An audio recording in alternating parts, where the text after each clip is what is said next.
നമസ്തേ. പുത്തൻ പുലരിയിലേക്ക് എല്ലാ പ്രിയപ്പെട്ട പ്രേക്ഷകർക്കും സ്വാഗതം. ഞാൻ രോഹിണി മഹേഷ്. ഇന്ന് കൊല്ലവർഷം 1200 ആണ്ട് കർക്കടകം 1 രേവതി നക്ഷത്രമാണ്. 2025 ജൂലൈ 17 വ്യാഴാഴ്ച. ഇന്നത്തെ രാഹുകാലത്തിന്റെ സമയം ഉച്ചയ്ക്ക് 1:30 മുതൽ ഉച്ച കഴിഞ്ഞ് 3 മണി വരെയാണ്.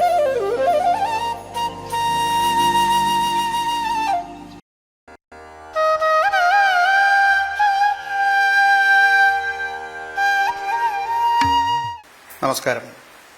ഇന്നത്തെ ശുഭദിനത്തിലേക്ക് ഏവർക്കും സ്വാഗതം. ശ്വേത വരാഹകൽപ്പത്തിലെ 7ാമത്തേതായ വൈവസ്വത മന്വന്തരത്തിലെ 28ാമത്തെ ചതുർയുഗത്തിൽ കലിയുഗം തുടങ്ങി 5126ാമത്തെ വർഷമാണ് നടക്കുന്നത്. ശ്രീകൃഷ്ണൻ സ്വർഗലോകപ്രാപ്തി ചെയ്ത ദിവസം മുതൽക്കാണ് കലിയുഗം തുടങ്ങുന്നത് എന്നാണ്. ആ ദിവസം കണക്കാക്കി നോക്കുമ്പോൾ ഇന്ന് 18,72,408ാമത്തെ ദിവസമാണ്. മലയാള കലണ്ടർ അനുസരിച്ച് ഇന്ന് 1200 ആണ്ട് കർക്കിടക മാസം 1-ാം തീയതിയാണ്. ഇന്ന് രാമായണ മാസം ആരംഭിക്കുന്ന ദിവസവുമാണ്.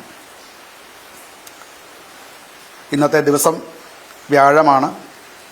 ശകവർഷ കണക്കനുസരിച്ചിട്ട് 1947 ആഷാഢമാസം 26-ാം തീയതിയാണ്. ഗ്രിഗോറിയൻ കലണ്ടർ അനുസരിച്ച് 2025 ജൂലൈ മാസം 17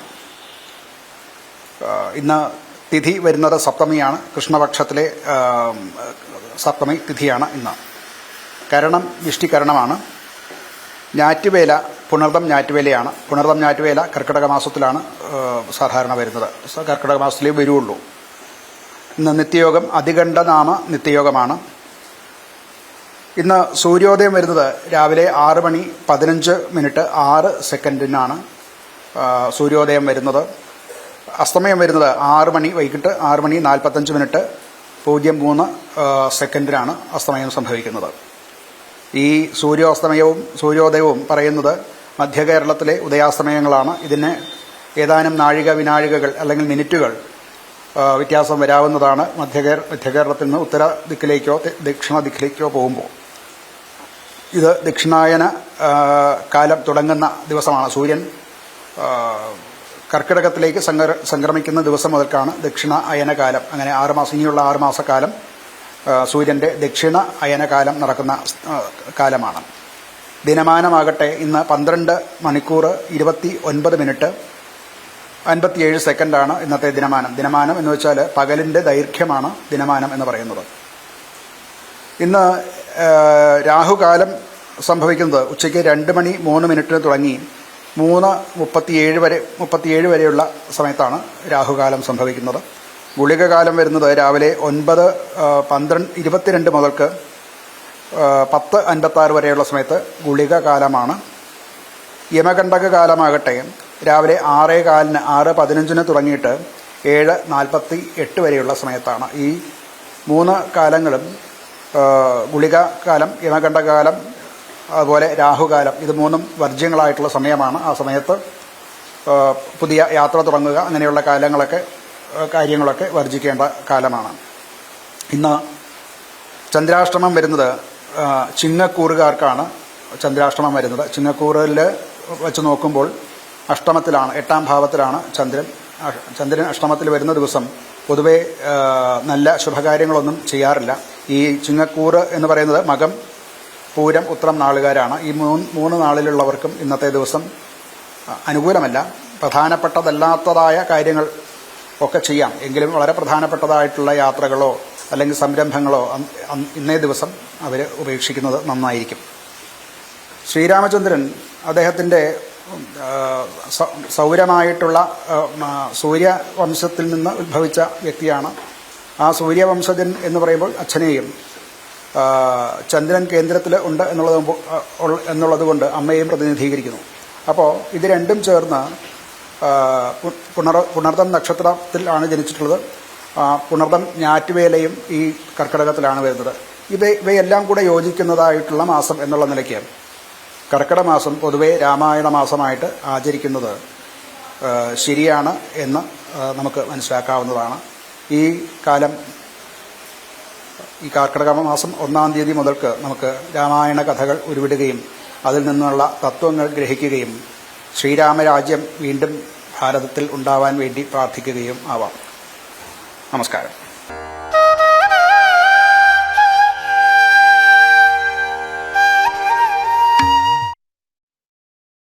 നമുക്കിനി പുത്തൻ പുലരിയിൽ തലക്കെട്ടുകൾ നോക്കാം.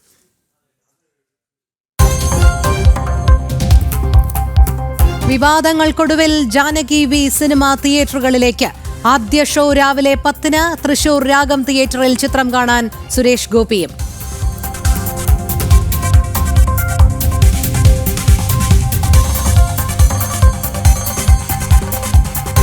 കേരള സർവകലാശാല രജിസ്ട്രാറുടെ സസ്പെൻഷൻ റദ്ദാക്കിയെന്ന ഇടത് സിൻഡിക്കേറ്റ് വാദം പൊളിയുന്നു. രജിസ്ട്രാറുടെ സസ്പെൻഷൻ നടപടി അജണ്ടയിലില്ല. മിനിറ്റ്സ് രേഖകൾ ജനം ടിവിക്ക്. ജനം എക്സ്ക്ലൂസീവ്.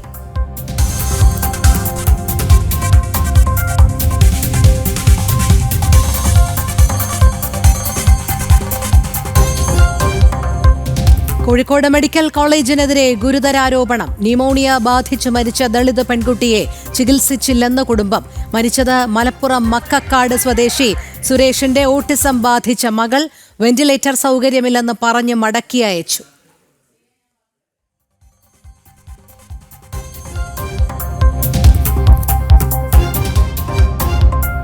രാമ രാമ രാമ ശ്രീരാമചന്ദ്ര ജയ. ശ്രീരാമ രാമ രാമ ശ്രീരാമഭദ്ര ജയ. ശ്രീരാമ രാമ രാമ സീതാഭിരാമ. ഇന്ന് കർക്കിടകം 1. രാമായണ മാസാചരണത്തിന് തുടക്കം. ഇനി ക്ഷേത്രങ്ങളിലും വീടുകളിലും രാമായണ ശീലുകൾ മുഴങ്ങും. തൃശൂർ വടക്കുംനാഥ ക്ഷേത്രത്തിൽ ഇന്ന് ആനയൂട്ട്.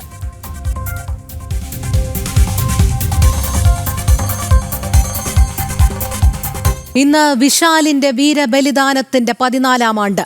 ചെങ്ങന്നൂർ ക്രിസ്ത്യൻ കോളേജിലെ ABVP നഗർപ്രമുഖ വിശാൽ മതവർഗീയവാദികളുടെ കൊലക്കത്തിക്കിരയായത് 2012 ജൂൺ 17-ന്. വിശാലിന്റെ വീട്ടിലും ക്രിസ്ത്യൻ കോളേജ് കവാടത്തിലും പുഷ്പാർച്ചനയും സാംഘികം.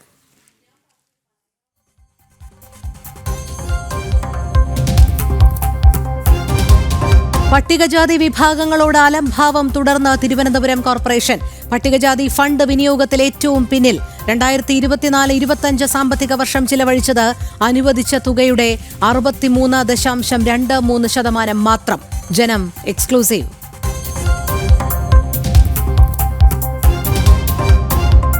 സംസ്ഥാനത്ത് ശക്തമായ മഴ. 4 ജില്ലകളിൽ ഓറഞ്ച് അലർട്ട്. മത്സ്യത്തൊഴിലാളികൾക്ക് ജാഗ്രതാ നിർദ്ദേശം. 5 വടക്കൻ ജില്ലകളിൽ വിദ്യാഭ്യാസ സ്ഥാപനങ്ങൾക്ക് ഇന്ന് അവധി.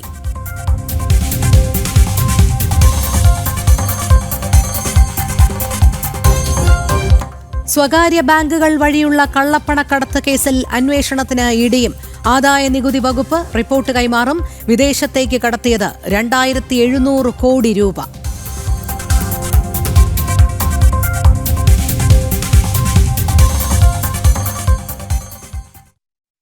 രാമായണ പുണ്യം തേടി.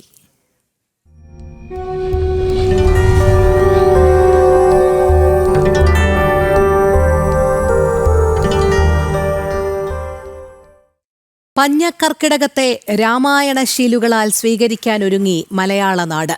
ഇന്നു മുതൽ കേരളക്കരയാകെ രാമമന്ത്രധ്വനികളാൽ മുഖരിതമാകും. രാമായണ മാസത്തിൽ അയോധ്യ ശ്രീരാമ ജന്മസ്ഥാനത്തു നിന്നും വിശേഷങ്ങളുമായി നമ്മുടെ പ്രതിനിധി എസ് ശ്രീകാന്ത് ചേരുന്നു. ശ്രീകാന്ത്, ജയ് ശ്രീറാം. രാമജന്മഭൂമിയിൽ നിന്നുള്ള വിശേഷങ്ങൾ എന്തൊക്കെയാണ്? പറയും.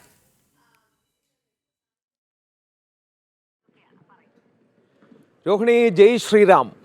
ഈ രാമായണ മാസത്തിൽ ഇന്ന് ജനം ടിവിയുടെ പ്രേക്ഷകർക്ക് നൽകാൻ കഴിയുന്ന ഏറ്റവും പുണ്യമായ കാര്യം രാം ജന്മഭൂമി ക്ഷേത്രത്തിൽ നിന്നും അവർക്ക് ദൃശ്യങ്ങൾ, ഇവിടുത്തെ വിശേഷങ്ങളൊക്കെ തന്നെ പങ്കുവയ്ക്കുക എന്നുള്ളതാണ്. രാമനുള്ളിടത്തെല്ലാം തന്നെ നമ്മൾ ഈ രാമായണ മാസം ഇന്ന് ആചരിക്കുന്നുണ്ട്. മലയാളികൾ പൊതുവെ ഈ രാമായണ ശീലുകളാൽ നിറയ്ക്കും ഈ ഒരു മാസം ഇനി അങ്ങോട്ടേക്ക്. രാമൻ്റെ തട്ടകം അയോധ്യ, അതാണ് നമ്മൾ ഈ ദൃശ്യങ്ങളിൽ കാണുന്നത്. ഈ ദൃശ്യങ്ങളിൽ കാണാം ഭഗവാൻ ശ്രീ ശ്രീരാമൻ്റെ പുണ്യമായ ഭവ്യമായ ക്ഷേത്രം പറയുന്നത് ഏതാണ്ട് 500 വർഷക്കാലം നീണ്ട പോരാട്ടം, 500 വർഷക്കാലം നീണ്ട രക്തരൂഷിത പോരാട്ടം എന്നാണ് പറയേണ്ടത്. അതിനുശേഷം സ്വാതന്ത്ര്യത്തിന് ശേഷവും നടന്ന പ്രക്ഷോഭങ്ങൾ, കേസുകൾ, ജയിൽവാസം, എല്ലാത്തിനുമൊടുവിൽ ഇതാ ഭാരതത്തിൻ്റെ ഈ അമൃതകാലത്ത് ഭാരതത്തിൻ്റെ ഉയർച്ചയുടെ പ്രതീകമായി, തലയെടുപ്പിൻ്റെ പ്രതീകമായി ഭവ്യമായ ശ്രീരാമക്ഷേത്രം നമ്മൾ പ്രേക്ഷകർക്ക് കാണിച്ചു കൊടുക്കുകയാണ്. എന്തിനാണ് ജനം TV എന്ന ചോദ്യത്തിന് ഇതാണ് രോഹിണി ഉത്തരം. കാരണം മറ്റൊരു ചാനലും ഇത്തരത്തിൽ ഈ രാമായണ മാസാചരണം എന്ന കാര്യം പോലും മുന്നോട്ട് വയ്ക്കില്ല. ഒരു പക്ഷേ മറ്റൊരു ചാനലും ഇത്തരത്തിൽ അയോധ്യയിലെ ഭഗവാൻ ശ്രീരാമൻ്റെ ക്ഷേത്രം, അയോധ്യയിലെ ഭഗവാൻ ശ്രീരാമൻ്റെ ഓർമ്മകൾ നമ്മുടെ ജനങ്ങളിലേക്ക് എത്തിക്കുക എന്നുള്ളത് അവരെല്ലാവരും തന്നെ വിട്ടുനിൽക്കുന്ന ഒരു കാര്യം എന്ന് വേണമെങ്കിൽ പറയാം. പരമാവധി ഇതിനെ വിവാദമാക്കാനാണ് ശ്രമിച്ചിരുന്നത്. ആ ഘട്ടത്തിലാണ് ജനം TV ഭഗവാൻ ശ്രീരാമൻ്റെ ഓർമ്മകൾ നിറയുന്ന രാമനാമങ്ങൾ ഈ കാറ്റിൽ പോലും അലയടിക്കുന്ന ഈ അയോധ്യയിൽ നിന്നും, രാം ജന്മഭൂമിയിൽ നിന്നും ഇപ്പോൾ ഈ തത്സമയ സംപ്രേഷണം നടത്തുന്നത്. ഏറ്റവും പ്രധാനപ്പെട്ട കാര്യം, ശബരിമലയായാലിരിക്കട്ടെ, ലവ് ജിഹാദ് കേസായാലിരിക്കട്ടെ, അങ്ങനെ എന്ത് കേസുകൾ ിരിക്കട്ടെ, എല്ലാത്തിലും വിവാദം കാണുമ്പോൾ അതെല്ലാം ചേർത്ത് പിടിക്കുന്ന, ഭാരതത്തിൻ്റെ സംസ്കാരം ചേർത്ത് പിടിക്കുന്ന ചാനൽ എന്ന നിലയിൽ നമ്മുടെ കർത്തവ്യം കൂടിയാണ് ഈ രാമായണ മാസത്തിൽ ഭഗവാൻ ശ്രീരാമൻ ലീലകളാടിയ ഭഗവാൻ ശ്രീരാമൻ്റെ ഓർമ്മകൾ തങ്ങി നിൽക്കുന്ന ഈ ശ്രീരാമ ജന്മഭൂമി, ശ്രീരാമക്ഷേത്രം പ്രേക്ഷകരിലേക്ക് എത്തിക്കുക എന്നുള്ളത് വലിയ പ്രത്യേകതകൾ നിറഞ്ഞ ലോകാത്ഭുതങ്ങളിൽ ഒന്നാകാൻ പോകുന്ന ഒരു ക്ഷേത്രമാണ് നമ്മൾ ഈ ദൃശ്യങ്ങളിൽ ഇപ്പോൾ കാണുന്നത്. അതിൻ്റെ നിർമ്മാണം ഏതാണ്ട് പൂർണ്ണതയിലേക്ക് നീങ്ങിക്കൊണ്ടിരിക്കുന്നു എന്ന് വേണമെങ്കിൽ പറയാം. ഈ വർഷം കൊണ്ട് തന്നെ ഇതിൻ്റെ നിർമ്മാണ പ്രവർത്തനങ്ങൾ പൂർണ്ണമായും പൂർത്തിയാകും എന്നുള്ളതാണ്. നേരെ ഈ ദൃശ്യത്തിൽ കാണുന്നതാണ് പ്രധാന ക്ഷേത്രം എന്ന് പറയുന്നത്. ഇതിൻ്റെ അങ്ങേയറ്റത്തായ ഗർഭഗൃഹം, ആ ഗർഭഗൃഹത്തിനുള്ളിൽ രാംലല, നമ്മുടെ മൈസൂരുകാരൻ രൂപകൽപ്പന ചെയ്ത രാംലല നമുക്ക് അതിൽ ഈ ഗർഭഗൃഹത്തിൻ്റെ നേരെ കാണുന്ന ഈ ഗോപുരത്തിന് തന്നെ ഏതാണ്ട് 161 അടി ഉയരം ഉണ്ട് എന്നുള്ളതാണ് ഏറ്റവും പ്രധാനപ്പെട്ട കാര്യം. അത് ദൃശ്യങ്ങളിൽ നമുക്ക് കാണാനും സാധിക്കും. അതിൻ്റെ മുകളിലെ മകുടം, സ്വർണം പൂശിയ മകുടം നമുക്ക് കാണാൻ സാധിക്കും. കൊത്തുപണികൾ എന്ന് പറഞ്ഞാൽ നമ്മൾ ദൂരെ നിന്നും കാണുമ്പോൾ രോഹിണി, ആ കൊത്തുപണികളൊക്കെ തന്നെ നമുക്ക് അത്ര വലിയ ഒരു സംഭവമായി തോന്നില്ല. അടുത്തേക്ക് പോയാൽ നമുക്ക് കാണാൻ സാധിക്കും പിങ്ക് മാർബിളിൽ വീതുളിയാൽ കവിത രചിച്ചിരിക്കുകയാണ് തച്ചന്മാർ എന്നുള്ളത് നമുക്ക് കാണാൻ സാധിക്കും. അവിടെ സുഗ്രീവനുണ്ട്, ഹനുമാനുണ്ട്, ശ്രീരാമനുണ്ട്, സീതയുണ്ട്, അങ്ങനെ പലതരത്തിലുള്ള ദൈവങ്ങളുടെയും അതോടൊപ്പം പ്രകൃതിയിലെ മറ്റ് ജന്തു ജീവജാലങ്ങളുടെയും പ്രതിമകൾ, ബിംബങ്ങൾ കൊത്തിവെച്ചിരിക്കുന്നു തച്ചന്മാർ എന്നുള്ളത് നമുക്ക് കാണാം. ശ്രീകോവിൽ പൂർണ്ണമായും രാജസ്ഥാനിൽ നിന്നുള്ള വെളുത്ത മക്രാന മാർബിൾ പാകിയിരിക്കുന്നു. മധ്യപ്രദേശിലെ മണ്ഡലയിൽ നിന്നെത്തിച്ച വിവിധ നിറങ്ങളിലുള്ള മാർബിളുകൾ ക്ഷേത്രത്തിനുള്ളിൽ കരകൗശല വേലകൾക്കായി ഉപയോഗിച്ചിട്ടുണ്ട്. രാജസ്ഥാനിലെ ഭരത്പൂരിൽ നിന്നും പിങ്ക് നിറത്തിലുള്ള സാൻഡ്സ്റ്റോൺ മറ്റിടങ്ങളിൽ പാകിയിട്ടുണ്ട്. അതാണ് നമ്മൾ ഈ കാണുന്ന ഒരു തവിട്ട് നിറത്തിൽ കാണുന്നത് പിങ്ക് സ്റ്റോൺ ആണ്. അത് വളരെ വിലയേറിയ പിങ്ക് സ്റ്റോൺ പാകിയിരിക്കുന്നു. 4.7 ലക്ഷം ക്യൂബിക്കടി സാൻഡ്സ്റ്റോൺ ഇതിന് വേണ്ടി വന്നു എന്നുള്ളതാണ്. ഇരുമ്പും കോൺക്രീറ്റും വളരെ നാമമാത്രമായി ഉപയോഗിച്ചിട്ടുള്ള നിർമ്മാണ രീതി എന്നുകൂടി പറയാം നമുക്ക് ഈ ഭവ്യമായ ശ്രീരാമക്ഷേത്രത്തിൻ്റേത്. ക്ഷേത്രത്തിനാകെ 44 വാതിലുകളാണുള്ളത്. താഴത്തെ നിലയിൽ മാത്രമുണ്ട് 18 വാതിലുകൾ. കിഴക്ക് വശത്തുകൂടി പ്രവേശിച്ച് തെക്ക് വശം വഴി പുറത്തിറങ്ങുന്ന രീതിയിലാണ് ക്ഷേത്രത്തിൻ്റെ നിർമ്മാണം എന്ന് പറയാം. വാതിലുകൾ നിർമ്മിക്കാനുള്ള തേക്ക് വന്നത് മഹാരാഷ്ട്രവും നമ്മുടെ കൊച്ചു കേരളത്തിൽ നിന്നുകൂടിയാണ് എന്നത് നമുക്കും അഭിമാനിക്കാവുന്ന കാര്യമാണ്.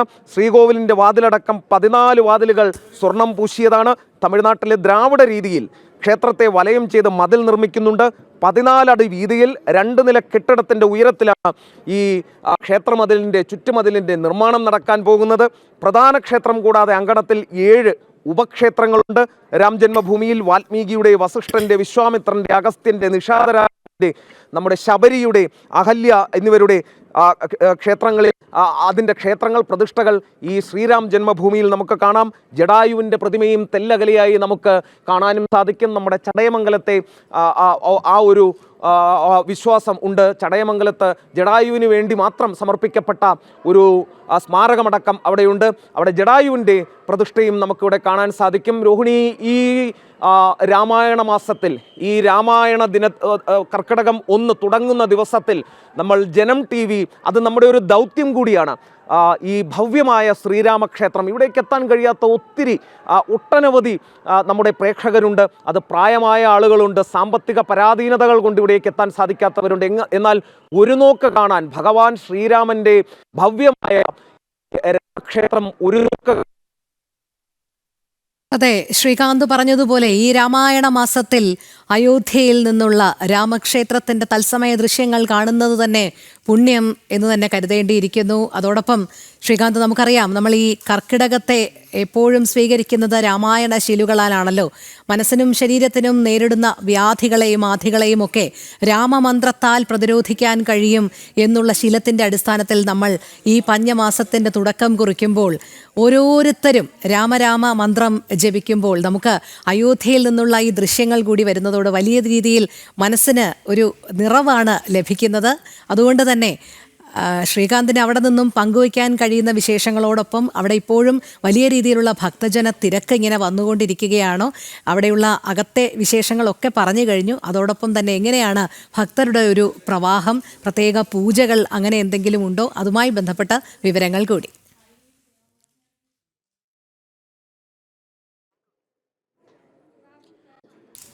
രോഹിണി, ഭക്തരുടെ അഭൂതപൂർവമായ തിരക്കുണ്ട്. കാരണം ശ്രാവണ മാസമാണ്. അപ്പോൾ സ്വാഭാവികമായും ഈ കാവടി യാത്രയൊക്കെ ഈ പ്രദേശത്ത് നടക്കുന്നതാണ്. ഇവിടുത്തെ ഒരു പ്രധാനപ്പെട്ട ആചാരങ്ങളിൽ ഒന്നാണ്. ഒരു ഭാഗത്ത് നമ്മുടെ കൃഷ്ണകുമാർ, നമ്മുടെ ക്യാമറാമാനാണ് കൃഷ്ണകുമാർ, ആ ദൃശ്യങ്ങൾ കൂടി ഒന്ന് കാണിക്കും. ഞാനതിൻ്റെ ഒരു വിവരണം നൽകാം.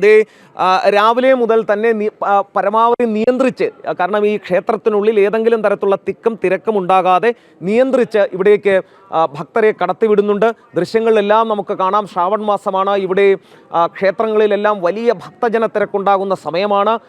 ഇവിടെ കാവടി യാത്രയുടെ ഒരു സീസൺ കൂടിയാണ്. അതിനാൽ തന്നെ ഈ ഭക്തജനങ്ങളുടെ അഭൂതപൂർവമായ തിരക്ക് ക്ഷേത്രത്തിൽ ഉണ്ടാകുന്നുണ്ട്. 80,000-ലധികം ഭക്തർ, ഒരു ആവറേജ് കണക്കാണ്, ഒരു ദിവസം ക്ഷേത്രത്തിലേക്ക് എത്തുന്നു എന്നുള്ളതാണ് അതിൻ്റെ ഒരു കണക്കായി നമുക്ക് മനസ്സിലാക്കാൻ സാധിക്കുന്നത്. പ്രധാനപ്പെട്ട പല പൂജകളുമുണ്ട്. രാവിലെ ആരതിയുണ്ട്, മംഗളാരതി ഉണ്ട്. അതാണ് ഏറ്റവും പുണ്യമായ, ഏറ്റവും പവിത്രമായ കാര്യം എന്ന് പറയുന്നത്.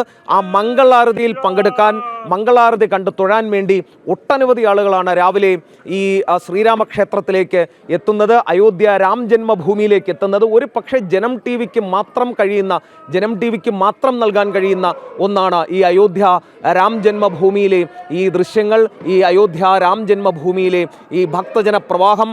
ഈ കർക്കിടക മാസത്തിൽ നമ്മുടെ കർത്തവ്യം കൂടിയാണ് ജനങ്ങളിലേക്ക്, പ്രേക്ഷകരിലേക്ക് ഈ വാർത്തകൾ എത്തിക്കുക, ഈ ദൃശ്യങ്ങൾ എത്തിക്കുക എന്നുള്ളത്. എന്തുകൊണ്ട് ജനം ടി വി എന്നുള്ളതിന് ഒരേ ഒരു ജനം ടി വി മാത്രമാണ് ഈ വാർത്തകൾ, ഈ ക്ഷേത്ര സംബന്ധമായ ദേശീയ പ്രാധാന്യമുള്ള വാർത്തകൾ ജനങ്ങളിലേക്ക് എത്തിക്കാൻ ഉള്ളത് എന്നുള്ളത്. ജയ് ശ്രീറാം വിളികളോട് जय सिया राम। किधर से आया भैया? एमपी मंसूर। हाँ जी, मंसूर जिला, मंसूर जिला। जय श्रीराम बोलिए। जय सिया राम, जय सिया राम, जय सिया राम, ജയ് ശ്രീറാം വിളികളോടുകൂടി ക്ഷേത്രത്തിൽ ഭക്തർ എത്തിക്കൊണ്ടേയിരിക്കുകയാണ്. ഇവിടെ രാമമന്ത്രങ്ങൾ മാത്രമാണ് മുഴങ്ങുന്നത്. ഇവിടുത്തെ കാറ്റിൽ പോലുമുണ്ട് ഭഗവാൻ ശ്രീരാമന്റെ നാമം എന്നുള്ളതാണ് ഏറ്റവും പ്രധാനപ്പെട്ട കാര്യം. കൃഷ്ണകുമാർ, ആ പണി നടക്കുന്നതൊക്കെ ഒന്ന് കാണിച്ചു കൊടുത്താൽ നമ്മുടെ പ്രേക്ഷകർക്ക്, ജനം ടി വിയുടെ പ്രേക്ഷകർക്ക് അതെല്ലാം ഒന്ന് കാണിച്ചു കൊടുത്താൽ വളരെ നന്നായിരിക്കും. കാരണം എല്ലാ പ്രേക്ഷകരോടും പറയാനുള്ളത് ഒരു കാര്യമാണ്. ഞാൻ 3 ദിവസമായി ഇവിടെയുണ്ട്. ജീവിതത്തിൽ ഒരിക്കലെങ്കിലും അയോധ്യയിലേക്ക് വരണം. ഈ അമൃതകാലത്തിൽ ഭാരതത്തിൻ്റെ ഈ ഉയർത്തെഴുന്നേൽപ്പ് നിങ്ങൾ ഒരു നോക്കെങ്കിലും കാണണം. നിങ്ങളുടെ ജീവിതം അർത്ഥപൂർണ്ണമാകാൻ മറ്റൊന്നും വേണ്ട. സരയുവിൻ്റെ കരയിൽ ഒരല്പസമയം പോയി വെറുതെ ഇരിക്കണം, ധ്യാനത്തിലിരിക്കണം. സരയുവിൻ്റെ കരയിൽ വൈകിട്ട് നടക്കുന്ന സരയൂ ആരതിയിൽ ഒരു നിമിഷം പങ്കെടുക്കണം. അതിനപ്പുറം പുണ്യം മറ്റൊന്നും കിട്ടില്ല എന്നുള്ളത് നിസ്സംശയം പറയാം. ഇതിൽ രണ്ടിലെയും പങ്കെടുക്കുന്നതിന് സാധിച്ചിരുന്നു. ദീർഘവീക്ഷണമുള്ള ഒരു ഭരണാധികാരി എങ്ങനെയാണ് ക്ഷേത്രം നിർമ്മിക്കുന്നത് കൊണ്ട് പട്ടിണി മാറ്റുന്നത് എന്ന് കാണണമെങ്കിൽ നിങ്ങൾ അയോധ്യയിലേക്ക് വരണം. കാരണം ഇവിടുത്തെ ക്ഷുരകനും, ഇവിടുത്തെ കച്ചവടക്കാരനും, ചായ്വാലയും, ചന്ദനം തൊടുന്നവനും, പൂക്കൾ വിൽക്കുന്നവനും, അതോടൊപ്പം തന്നെ ഇവിടെയുള്ള ഈ മറ്റു ഒട്ടനേകം ആളുകൾക്ക് വെറും സരയു കൊണ്ട് മാത്രം, സ്വച്ഛന്തമായി ഒഴുകുന്ന ഒരു നദി കൊണ്ട് മാത്രം 5000 പേർ പട്ടിണി അകറ്റും എന്ന് പറയുമ്പോൾ തന്നെ മനസ്സിലാകും അതിൻ്റെ പവിത്രത എത്രയാണ്, അതിൻ്റെ ദീർഘവീക്ഷണം ഭരണാധികാരിയുടെ എത്രത്തോളം ഉണ്ടായിരുന്നു എന്നുള്ളത്.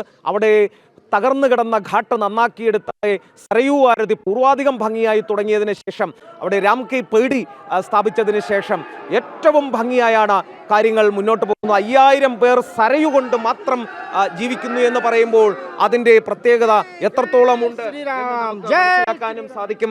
ജയ് ശ്രീറാം വിളികളോടുകൂടി ഇപ്പോഴും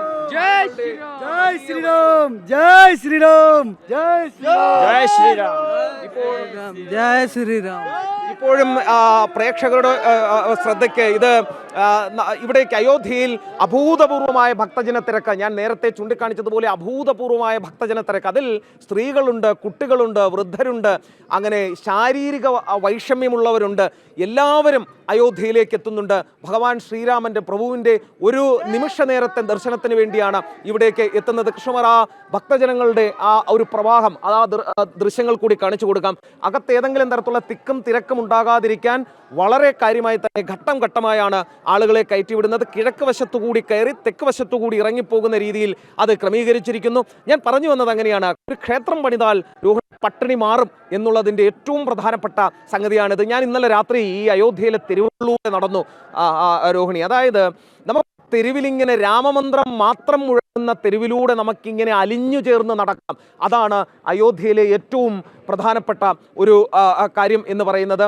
എത്ര സമയം വേണമെങ്കിലും നമുക്ക് നടക്കാം, നമുക്ക് ഒരു തരത്തിലും മുഷിപ്പുണ്ടാകില്ല എന്നുള്ളതാണ്. കേരളത്തിൽ നിന്നാണോ? നമുക്ക് കുറച്ച് മലയാളി ഇത് കിട്ടിയിട്ടുണ്ട്. എവിടെയാ കേരളത്തിൽ? കേരളം തിരുവല്ല. ഒരു ടീമായിട്ട് വന്നേക്കാണോ? ഒരു ടീമായിട്ട് കർക്കിടക മാസം ഇവിടെ വളഞ്ഞവട്ടം, തിരുവല്ലയിൽ വളഞ്ഞവട്ടത്ത് നിന്നും കർക്കിടക മാസം 1-ാം തീയതി ഭഗവാനെ കാണാൻ വേണ്ടി വന്നു. എത്ര പേരുണ്ട് എല്ലാവരും കൂടി? 4 പേരും 5 പേര്. നമുക്ക് ഇങ്ങ് ഉത്തർപ്രദേശിൽ നമ്മുടെ ഭഗവാന്റെ ജന്മസ്ഥാനത്ത് ശ്രീരാം ജന്മഭൂമിയിൽ നമുക്കൊരു മലയാളി കുടുംബത്തെ കൂടി കാണാൻ സാധിച്ചു. കർക്കിടകം 1-ന് ശ്രീരാമ ജന്മഭൂമിയിൽ ദർശനത്തിനായി എത്തിയിരിക്കുകയാണ് അവർ. നമുക്ക് മലയാളികളായ തീർത്ഥാടകരോട്, നമ്മുടെ നാട്ടുകാരോട് പറയാനുള്ളത് നേരത്തെ പറഞ്ഞതുപോലെയാണ്. ഒരു തവണയെങ്കിലും ഈ ജന്മം സാക്ഷാത്കരിക്കാൻ, ഈ ജന്മം കൊണ്ട് അതിൻ്റെ ജന്മപുണ്യം നുകരാൻ ഒരു തവണയെങ്കിലും അയോധ്യയിലേക്ക് എത്തണം. ഈ ഭവ്യമായ ശ്രീരാമക്ഷേത്ര ദർശനം സാധ്യമാക്കണം എന്ന് മാത്രമേ പറയാനുള്ളൂ. ദൃശ്യങ്ങൾ ജനം TV പ്രേക്ഷകർക്ക് മുന്നിലായി വയ്ക്കുകയാണ്. പ്രേക്ഷകർ ഈ കർക്കിടക മാസത്തിൽ അവരുടെ ഓരോ മനുഷ്യരുടെയും ജീവിതം ധന്യമാകാൻ, ഒരു നോക്ക് കാണാൻ, ഇവിടേക്ക് എത്താൻ കഴിയാത്ത, സാമ്പത്തിക ബുദ്ധിമുട്ട് കൊണ്ടെത്താൻ കഴിയാത്ത, ശാരീരിക വൈഷമ്യം കൊണ്ടെത്താൻ കഴിയാത്ത, അങ്ങനെ ഒട്ടനേകം പ്രശ്നങ്ങൾ കൊണ്ട് വരാൻ കഴിയാത്ത ആയിരക്കണക്കിന് 10,000-കണക്കിന് പ്രേക്ഷകർ ജനം TVക്ക് ഉണ്ട്. അവർക്കെല്ലാമായി ജനം TV ഈ ദൃശ്യങ്ങൾ അവരിലേക്ക് എത്തിക്കുകയാണ്. രാമായണ പുണ്യം നുകർന്നുകൊണ്ട് ഭഗവാൻ ശ്രീരാമൻ്റെ ഭവ്യക്ഷേത്രം കണ്ടുകൊണ്ട് അവർക്ക് ഈ രാമായണ മാസം തുടങ്ങാം. ഉള്ളിലേക്ക് കയറുന്നതിനുള്ള ചില സുരക്ഷാപരമായ പ്രശ്നങ്ങൾ ഉള്ളതിനാലാണ് നമ്മൾ കഴിഞ്ഞ ദിവസം തന്നെ ദൃശ്യങ്ങൾ പകർത്തിയിരുന്നു ഉള്ളിൽ നിന്നും. ആ ദൃശ്യങ്ങൾ കൂടി നമുക്ക് കാണിക്കാം എന്ന് തോന്നുന്നു. അങ്ങനെയെങ്കിൽ അവർക്ക് കൂടുതൽ ഇവിടുത്തെ പ്രതിഷ്ഠാ സംബന്ധമായ കാര്യങ്ങളൊക്കെ തന്നെ മനസ്സിലാകാൻ സാധിക്കും. നമ്മൾ ഇന്നലെ രാം കെ ദർബാറിൽ പോയിരുന്നു, രാമൻ്റെ ദർബാറിൽ നമ്മൾ പോയിരുന്നു. അത് 1-ാം നിലയിൽ രാമൻ്റെ ദർബാറുണ്ട്. ഏറ്റവും മുകളിലായി ക്ഷേത്രത്തിൽ നമുക്ക് ധ്യാനിക്കാനുള്ള മണ്ഡപമടക്കം പണിയായിക്കൊണ്ടിരിക്കുന്നു. എല്ലാ തരത്തിലും ഭാരതത്തിൻ്റെ ഉയർത്തെഴുന്നേൽപ്പ് ദൃശ്യമാകണമെങ്കിൽ അയോധ്യയിലേക്ക് വരണം. ഒരിക്കലും ജയിക്കാനാകാത്തതെന്തോ അതാണ് അയോധ്യ എന്നുള്ളതാണ്. ഒരിക്കലും കീഴടക്കാനാകാത്തതെന്തോ അതാണ് അയോധ്യ എന്നുള്ളതാണ്. അതാണ് അവിടുത്തെ രാമജന്മഭൂമിയിലെ ഭവ്യമായ രാമക്ഷേത്രത്തിൽ നിന്നും നമ്മൾ ഈ രാമായണ മാസം തുടങ്ങുന്നു. ജനം TV പ്രേക്ഷകർക്ക് മുന്നിലേക്ക് ഈ ഭഗവാൻ ശ്രീരാമൻ്റെ ജന്മഭൂമിയും ഈ ക്ഷേത്രവും സമർപ്പിക്കുകയും ചെയ്യുന്നു. അതെ, ശരി ശ്രീകാന്ത്. എന്തായാലും രാമായണ മാസാരംഭത്തിൽ അയോധ്യ ശ്രീരാമക്ഷേത്രത്തിൽ നിന്നുള്ള തത്സമയ ദൃശ്യങ്ങളും വിശേഷങ്ങളുമാണ് നമ്മുടെ പ്രതിനിധി ശ്രീകാന്ത് പങ്കുവച്ചത്. പ്രേക്ഷകർക്കും ഈ കാഴ്ച അങ്ങേയറ്റം ആനന്ദദായകം തന്നെ എന്ന് തന്നെയാണ് മനസ്സിലാക്കുന്നത്. അയോധ്യ നഗരത്തിനുള്ളിൽ സരയൂ നദിക്കരികെ ഭവ്യമായ രാമക്ഷേത്രം അതിൻ്റെ പൂർണ്ണതയിലേക്ക് എത്തുകയാണ്. ഉത്തര ദക്ഷിണ ക്ഷേത്ര വാസ്തുശില്പ ശൈലികളും രാജ്യത്തെ എഞ്ചിനീയറിംഗ് സാമർഥ്യവും കൈകോർക്കുന്ന അത്ഭുത നിർമ്മിതി. കേരളത്തിന്റെ തേക്കുമരവും രാജസ്ഥാനിലെ ഭരത്പൂരിന്റെ പിങ്കുനിറമുള്ള കല്ലുകളും തെലുങ്കാനയും കർണാടകയും ഗ്രാനൈറ്റും തുടങ്ങി ഭാരതം മുഴുവൻ ക്ഷേത്ര നിർമ്മിതിയുടെ ഭാഗമാണ്. 500 വർഷങ്ങൾ നീണ്ട രക്തരൂക്ഷിത പോരാട്ടം, സ്വാതന്ത്ര്യത്തിന് ശേഷവും നടന്ന പ്രക്ഷോഭങ്ങൾ, കേസുകൾ, ജയിൽവാസം, ഒടുവിൽ ഗതകാല പ്രൗഢി വീണ്ടെടുക്കുകയാണ് ശ്രീരാമ ക്ഷേത്രം അയോധ്യയിൽ.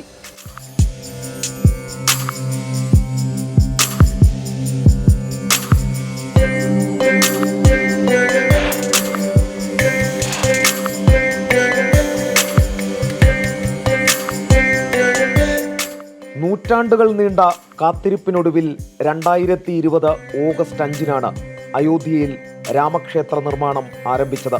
70.5 ഏക്കർ ഭൂമിയിൽ വടക്കു ഭാഗത്തായി ക്ഷേത്രത്തിന്റെ സ്ഥാനം. 3 നിലകളുള്ള ക്ഷേത്രത്തിൽ ഏറ്റവും താഴെ ഗർഭഗൃഹത്തിൽ രാംലലയുടെ പ്രതിഷ്ഠ. 1-ാം നിലയിൽ ശ്രീരാമചന്ദ്രന്റെ ദർബാർ.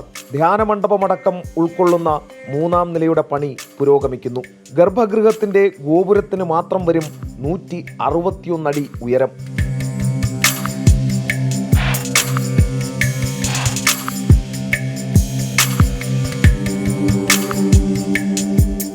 ശ്രീകോവിൽ പൂർണ്ണമായും രാജസ്ഥാനിൽ നിന്നുള്ള വെളുത്ത മക്രാന മാർബിൾ പാകിയിരിക്കുന്നു. മധ്യപ്രദേശിലെ മണ്ഡലയിൽ നിന്നെത്തിച്ച വിവിധ നിറങ്ങളിലുള്ള മാർബിളുകൾ ക്ഷേത്രത്തിനുള്ളിൽ കരകൗശല വേലകൾക്കായി ഉപയോഗിച്ചിട്ടുണ്ട്. രാജസ്ഥാനിലെ ഭരത്പൂരിൽ നിന്നും പിങ്ക് നിറത്തിലുള്ള സാൻഡ്സ്റ്റോണാണ് മറ്റിടങ്ങളിൽ പാകിയിട്ടുള്ളത്. ഇതിനായി 4.7 ലക്ഷം ക്യൂബിക് അടി സാൻഡ്സ്റ്റോൺ വേണ്ടിവന്നു. നിർമ്മാണത്തിൽ ഇരുമ്പും കോൺക്രീറ്റും ഉപയോഗിച്ചിട്ടില്ലെന്നതാണ് മറ്റൊരു പ്രത്യേകത.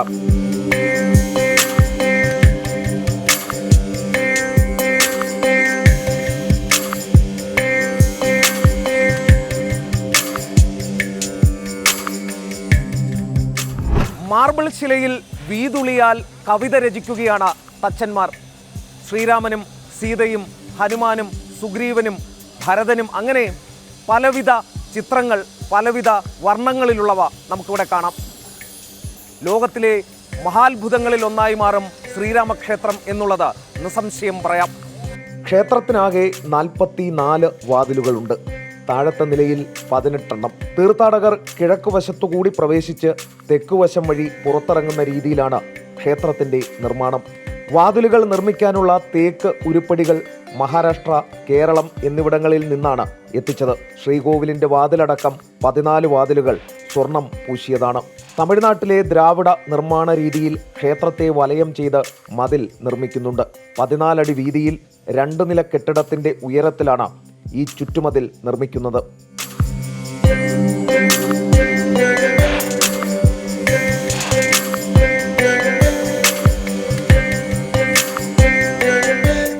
പ്രധാന ക്ഷേത്രം കൂടാതെ അങ്കണത്തിൽ 7 ഉപക്ഷേത്രങ്ങളുമുണ്ട് രാം ജന്മഭൂമിയിൽ.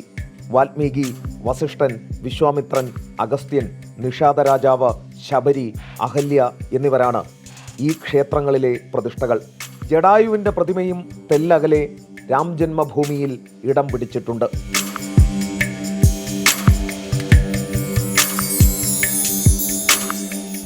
പറഞ്ഞ് പതിഞ്ഞതാണെന്നറിയാം, എങ്കിലും ഒരു തവണ കൂടി ആവർത്തിക്കുകയാണ്. ജീവിതത്തിൽ ഒരിക്കലെങ്കിലും അയോധ്യയിൽ ശ്രീരാമക്ഷേത്രത്തിലേക്ക് എത്തണം. ഈ അമൃതകാലത്ത് ഭാരതത്തിൻ്റെ ഉയർത്തെഴുന്നേൽപ്പ് കൺകുളിർക്കെ കാണാം. ക്യാമറാമാൻ കൃഷ്ണകുമാറിനൊപ്പം എസ് ശ്രീകാന്ത്, ജനം, അയോധ്യ. അയോധ്യ ശ്രീരാമക്ഷേത്രത്തിന്റെ നിർമ്മാണം ഈ വർഷം തന്നെ പൂർത്തിയാകുമെന്ന് Ram Janmabhumi Theerthakshetra trust general secretary Champat Rai. ക്ഷേത്രത്തിൽ പ്രതിദിനം 80,000-ത്തിലധികം തീർത്ഥാടകർ എത്തുന്നുണ്ട്. ഹനുമാൻഗഡി ഉൾപ്പെടെ നിരവധി ക്ഷേത്രങ്ങളും സരയൂ ആരതിയുമൊക്കെ അയോധ്യയുടെ മാറ്റുകൂട്ടുന്നുണ്ട്. കേരളത്തിൽ നിന്നുള്ള തീർത്ഥാടകരെ അയോധ്യയിലേക്ക് സ്വാഗതം ചെയ്യുന്നതായും ചമ്പത് റായ് പറഞ്ഞു. രാമായണ മാസം ആചരിക്കുന്ന മലയാളികൾക്ക് ആശംസകൾ അർപ്പിച്ച അദ്ദേഹം ജനം ടിവിയുടെ പ്രവർത്തനങ്ങളെ പ്രകീർത്തിച്ചു. They have visited Ayodhya. Every day, on an average, 80,000 people are coming to Ayodhya to have darshan of Ram Lala and Ram Darbar. To all the people of Kerala to come to Ayodhya. I know it since long that in Kerala, Hindus in Shravana Mantha, they Parayana of Adhyatma Ramayana in Malayali. I think it is unique for the nation. This year also, Adhyatma Ramayana Parayan in all the homes. Thrissur Vadakkumnatha ക്ഷേത്രത്തിലെ ആനയൂട്ടിന്ന് പുലർച്ചെ അഷ്ടദ്രവ്യ ഗണപതി ഹോമത്തോടുകൂടിയാണ് ചടങ്ങുകൾക്ക് തുടക്കമായത്. 65-ലധികം ആനകൾ ആനയൂട്ടലിൽ പങ്കെടുക്കും. 70,000-ലധികം ആളുകളെയാണ് ആനയൂട്ട് ചടങ്ങിലേക്ക് Devaswom board പ്രതീക്ഷിക്കുന്നത്. ചടങ്ങിൽ പങ്കെടുക്കാനെത്തുന്നവർക്ക് അന്നദാനവും ക്ഷേത്രത്തിൽ ഒരുക്കിയിട്ടുണ്ട്. സാനു കെ സജീവ് ചേരുന്നു. സാനു, വളരെ പ്രശസ്തമായ തൃശൂർ വടക്കുംനാഥ ക്ഷേത്രത്തിലെ ആനയൂട്ട് ഇന്നാണല്ലോ. ഒരുക്കങ്ങളെല്ലാം പൂർത്തിയായി കഴിഞ്ഞു. എന്തെല്ലാം വിശേഷാൽ ചടങ്ങുകളാണ് ഇന്ന് അവിടെ നടക്കുന്നത്? തീർച്ചയായിട്ടും ഒരുക്കങ്ങളെല്ലാം പൂർത്തിയായി. ഓരോ ആനകളായിട്ട് ഈ വടക്കുംനാഥ ക്ഷേത്രത്തിനുള്ളിലേക്ക് ഇപ്പോൾ പൊയ്ക്കൊണ്ടിരിക്കുകയാണ്. നമ്മളിപ്പോൾ അവസാനം കണ്ടത് തിരുവമ്പാടി ലക്ഷ്മിക്കുട്ടി എന്ന ആന ഈ ആനയൂട്ടിനായിട്ട് ക്ഷേത്രത്തിനുള്ളിലേക്ക് പോകുന്ന കാഴ്ചയാണ് കണ്ടത്. അതായത് ഈ വിവിധ ഭാഗങ്ങളിൽ നിന്നായിട്ടുള്ള ആനകളെല്ലാം രാവിലെ ക്ഷേത്രത്തിലെത്തി അതിനുശേഷം അവർ അണിഞ്ഞൊരുങ്ങി ക്ഷേത്രത്തിനുള്ളിലേക്ക് പ്രവേശിക്കുന്ന കാഴ്ചകളാണ് നമ്മൾ കണ്ടുകൊണ്ടിരിക്കുന്നത്. ഒപ്പം തന്നെ നമ്മളിപ്പോൾ നിൽക്കുന്നത് വടക്കുംനാഥ ക്ഷേത്രത്തിൻ്റെ മുന്നിലാണ്. ഈ ക്ഷേത്രത്തിന് പരിസരമാകെ ഈ ഭക്തരെ കൊണ്ട് അല്ലെങ്കിൽ ഈ ആനപ്രേമികളെ കൊണ്ട് നിറഞ്ഞിരിക്കുകയാണ്. അതായത് ഇപ്പോൾ നമ്മൾ ദൃശ്യങ്ങളിൽ കാണുന്ന പോലെ തന്നെ ഓരോ ആനകളായിട്ട് ഈ ആനയൂട്ടിനായിട്ട് വടക്കുംനാഥ ക്ഷേത്രത്തിനുള്ളിലേക്ക് വരുന്ന കാഴ്ചയാണ് കാണുന്നത്. വലിയ അതായത് നമ്മൾ സാധാരണ നിലയിൽ കാണുന്നത് ഈ പൂരസമയത്ത് ആടയാഭരണങ്ങളും വെജ്ജാമരവും അതേപോലെ തന്നെ നെറ്റിപ്പട്ടവും ഇട്ട ഗരിവീരന്മാർ ഈ ക്ഷേത്രത്തിനുള്ളിലേക്ക് വരുന്ന കാഴ്ചയാണെങ്കിൽ ഈ ആനയൂട്ടിന് വരുന്നത് അവർ ആടയാഭരണങ്ങളോ ഒന്നും അണിയാതെ സാധാരണ നിലയിൽ ക്ഷേത്രത്തിലേക്ക് വരുന്ന ഒരു കാഴ്ചയാണ്. അതുകൊണ്ട് തന്നെ 68 ആനകൾ ഇക്കുറി ആനയൂട്ടിൽ പങ്കെടുക്കുമെന്നാണ് ദേവസ്വം ബോർഡ് അറിയിച്ചിട്ടുള്ളത്. അതിനുവേണ്ട എല്ലാ തയ്യാറെടുപ്പുകളും എല്ലാ സജ്ജീകരണങ്ങളും നിലവിൽ ഒരുക്കി കഴിഞ്ഞു. അതായത് അഷ്ടദ്രവ്യ മഹാഗണപതി ഹോമത്തോടു കൂടിയാണ് ഈ ആനയൂട്ടിന്റെ ചടങ്ങുകൾക്ക് വടക്കുംനാഥ ക്ഷേത്രത്തിൽ തുടക്കമായിട്ടുള്ളത്. അത് തന്നെ പന്തീരായിട്ട് അതായത് 12,008 നാളികേരം കൊണ്ടുള്ള മഹാഗണപതി ഹോമമാണ് ഇതിന് മുന്നോടിയായിട്ട് ഇവിടെ നടന്നിട്ടുള്ളത്. പുലർച്ചെ 4:30 ശേഷം ഈ ക്ഷേത്രം മേൽശാന്തിയുടെ നേതൃത്വത്തിൽ ഈ അഷ്ടദ്രവ്യ മഹാഗണപതി ഹോമം ഇവിടെ നടന്നു കഴിഞ്ഞു. ഇനിയുള്ളത് ചടങ്ങുകൾ ആനയൂട്ടിന് വേണ്ടിയിട്ടുള്ള ചടങ്ങുകളാണ്.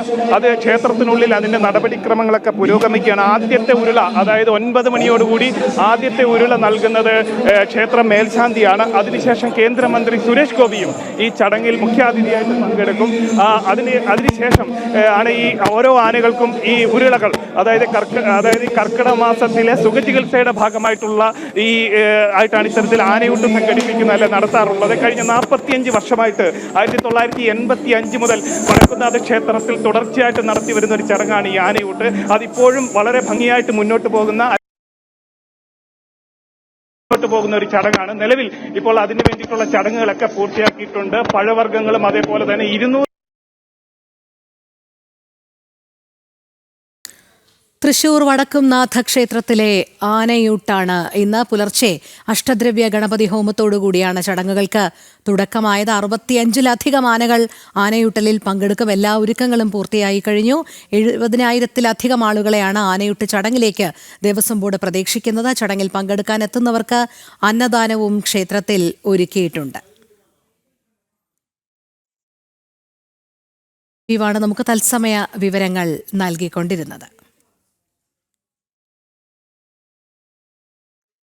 നമ്മുടെ രാമായണ മാസാരംഭത്തിൽ ഇന്ന് പുത്തൻപുലരിയിൽ നമുക്കൊപ്പം ഒരു അതിഥി കൂടി ചേരുന്നുണ്ട്. Atma natural wellness founder and director doctor Abhijith കർമ്മയാണ് അതിഥി. പ്രകൃതി ചികിത്സ, ആയുർവേദം, യോഗ തുടങ്ങിയവയ്ക്ക് വിദേശ രാജ്യങ്ങളിലും പ്രചാരം നൽകുന്ന വ്യക്തി കൂടിയാണ് ഇദ്ദേഹം. സ്വാഗതം ശ്രീ അഭിജിത്ത്.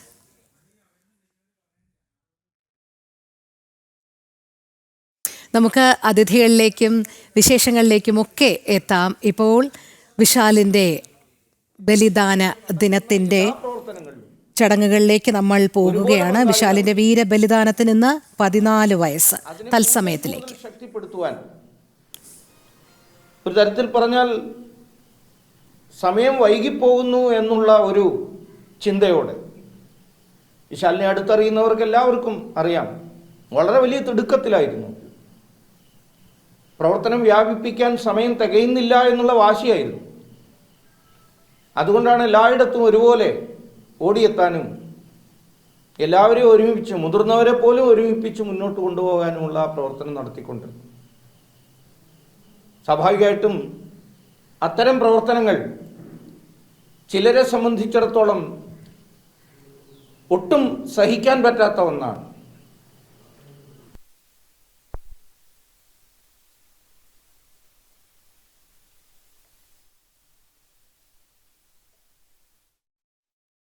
മതവർഗീയവാദികളുടെ കൊലക്കത്തിക്കിരയായ ABVP നേതാവ് വിശാലിന്റെ വീരബലിദാനത്തിന് ഇന്ന് 14-ാം ആണ്ട്. വിശാലിന്റെ മുളക്കുഴപ്പേട്ടയിലെ വീട്ടിൽ ബൗദ്ധിക് സാംഖ്യക്കൽ പ്രജ്ഞാപ്രവാഹ് ദേശീയ സംയോജകൻ ജെ നന്ദകുമാർ സംസാരിക്കുന്നതിന്റെ തത്സമയ ദൃശ്യങ്ങളാണ് നമ്മൾ കണ്ടത്.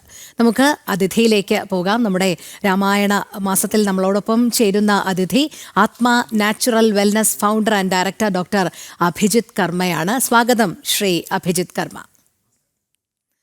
നമ്മുടെ കർക്കടകം ഇന്ന് തുടങ്ങുകയാണ്. രാമായണ മാസാരംഭമാണ്. പക്ഷേ കർക്കടകത്തെ എപ്പോഴും മലയാളികൾ കാണുന്നത് കള്ളക്കർക്കിടകമായും പഞ്ഞക്കർക്കിടകമായിട്ടുമൊക്കെയാണ്.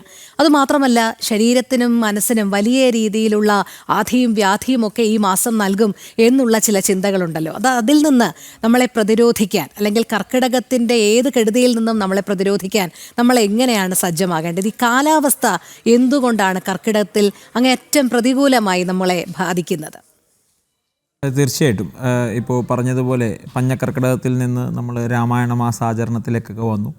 പണ്ട് മുതലേ ശരീരത്തിന് ഏറ്റവും കൂടുതൽ പ്രാധാന്യം കൊടുക്കേണ്ട ഒരു സമയമായിട്ട് കർക്കിടകത്തെ കാണുന്നത് നമ്മുടെ ശരീരവും അന്തരീക്ഷവും വീക്കാവുന്ന ഒരു സമയമാണ് എന്നുള്ളത് കൊണ്ടാണ്. ഈ പറഞ്ഞതുപോലെ മഴക്കെടുതിയുടെ പ്രശ്നങ്ങൾ കൊണ്ട്, നമ്മുടെ അന്തരീക്ഷത്തിലെ ഈ പറഞ്ഞ കാലാവസ്ഥയുടെ പ്രശ്നങ്ങൾ കൊണ്ട് ആ സമയത്ത് നമ്മുടെ ശരീരവും കുറച്ച് വീക്കാവുകയും ഒരു വർഷത്തേക്ക് നമുക്ക് വേണ്ട രോഗപ്രതിരോധ ശേഷിയും നമ്മുടെ ആരോഗ്യവും വീണ്ടെടുക്കാൻ വേണ്ടി പല രീതിയിലുള്ള ട്രീറ്റ്മെൻറ്റുകൾ കൊടുത്ത് കർക്കിടക ചികിത്സ നമ്മളൊരു 10 ദിവസം 15 ദിവസമൊക്കെ എടുക്കുമ്പോഴാണ് ഒരു വണ്ടിയൊക്കെ സർവീസ് ചെയ്യുന്നത് പോലെ നമുക്ക് നമ്മുടെ ആരോഗ്യത്തെ വീണ്ടെടുക്കുവാനും മുമ്പോട്ട് പോകുമ്പോൾ രോഗപ്രതിരോധ ശേഷി വർദ്ധിപ്പിച്ച് നമുക്ക് കൂടുതൽ ശക്തരായും കൂടുതൽ ആരോഗ്യമുള്ളവരായിരിക്കാനും സാധിക്കുന്നു. അതെ, അതോടൊപ്പം നമുക്ക് ഈ കർക്കിടക ചികിത്സ എന്നുള്ളതുണ്ടല്ലോ അഭിജിത്ത്.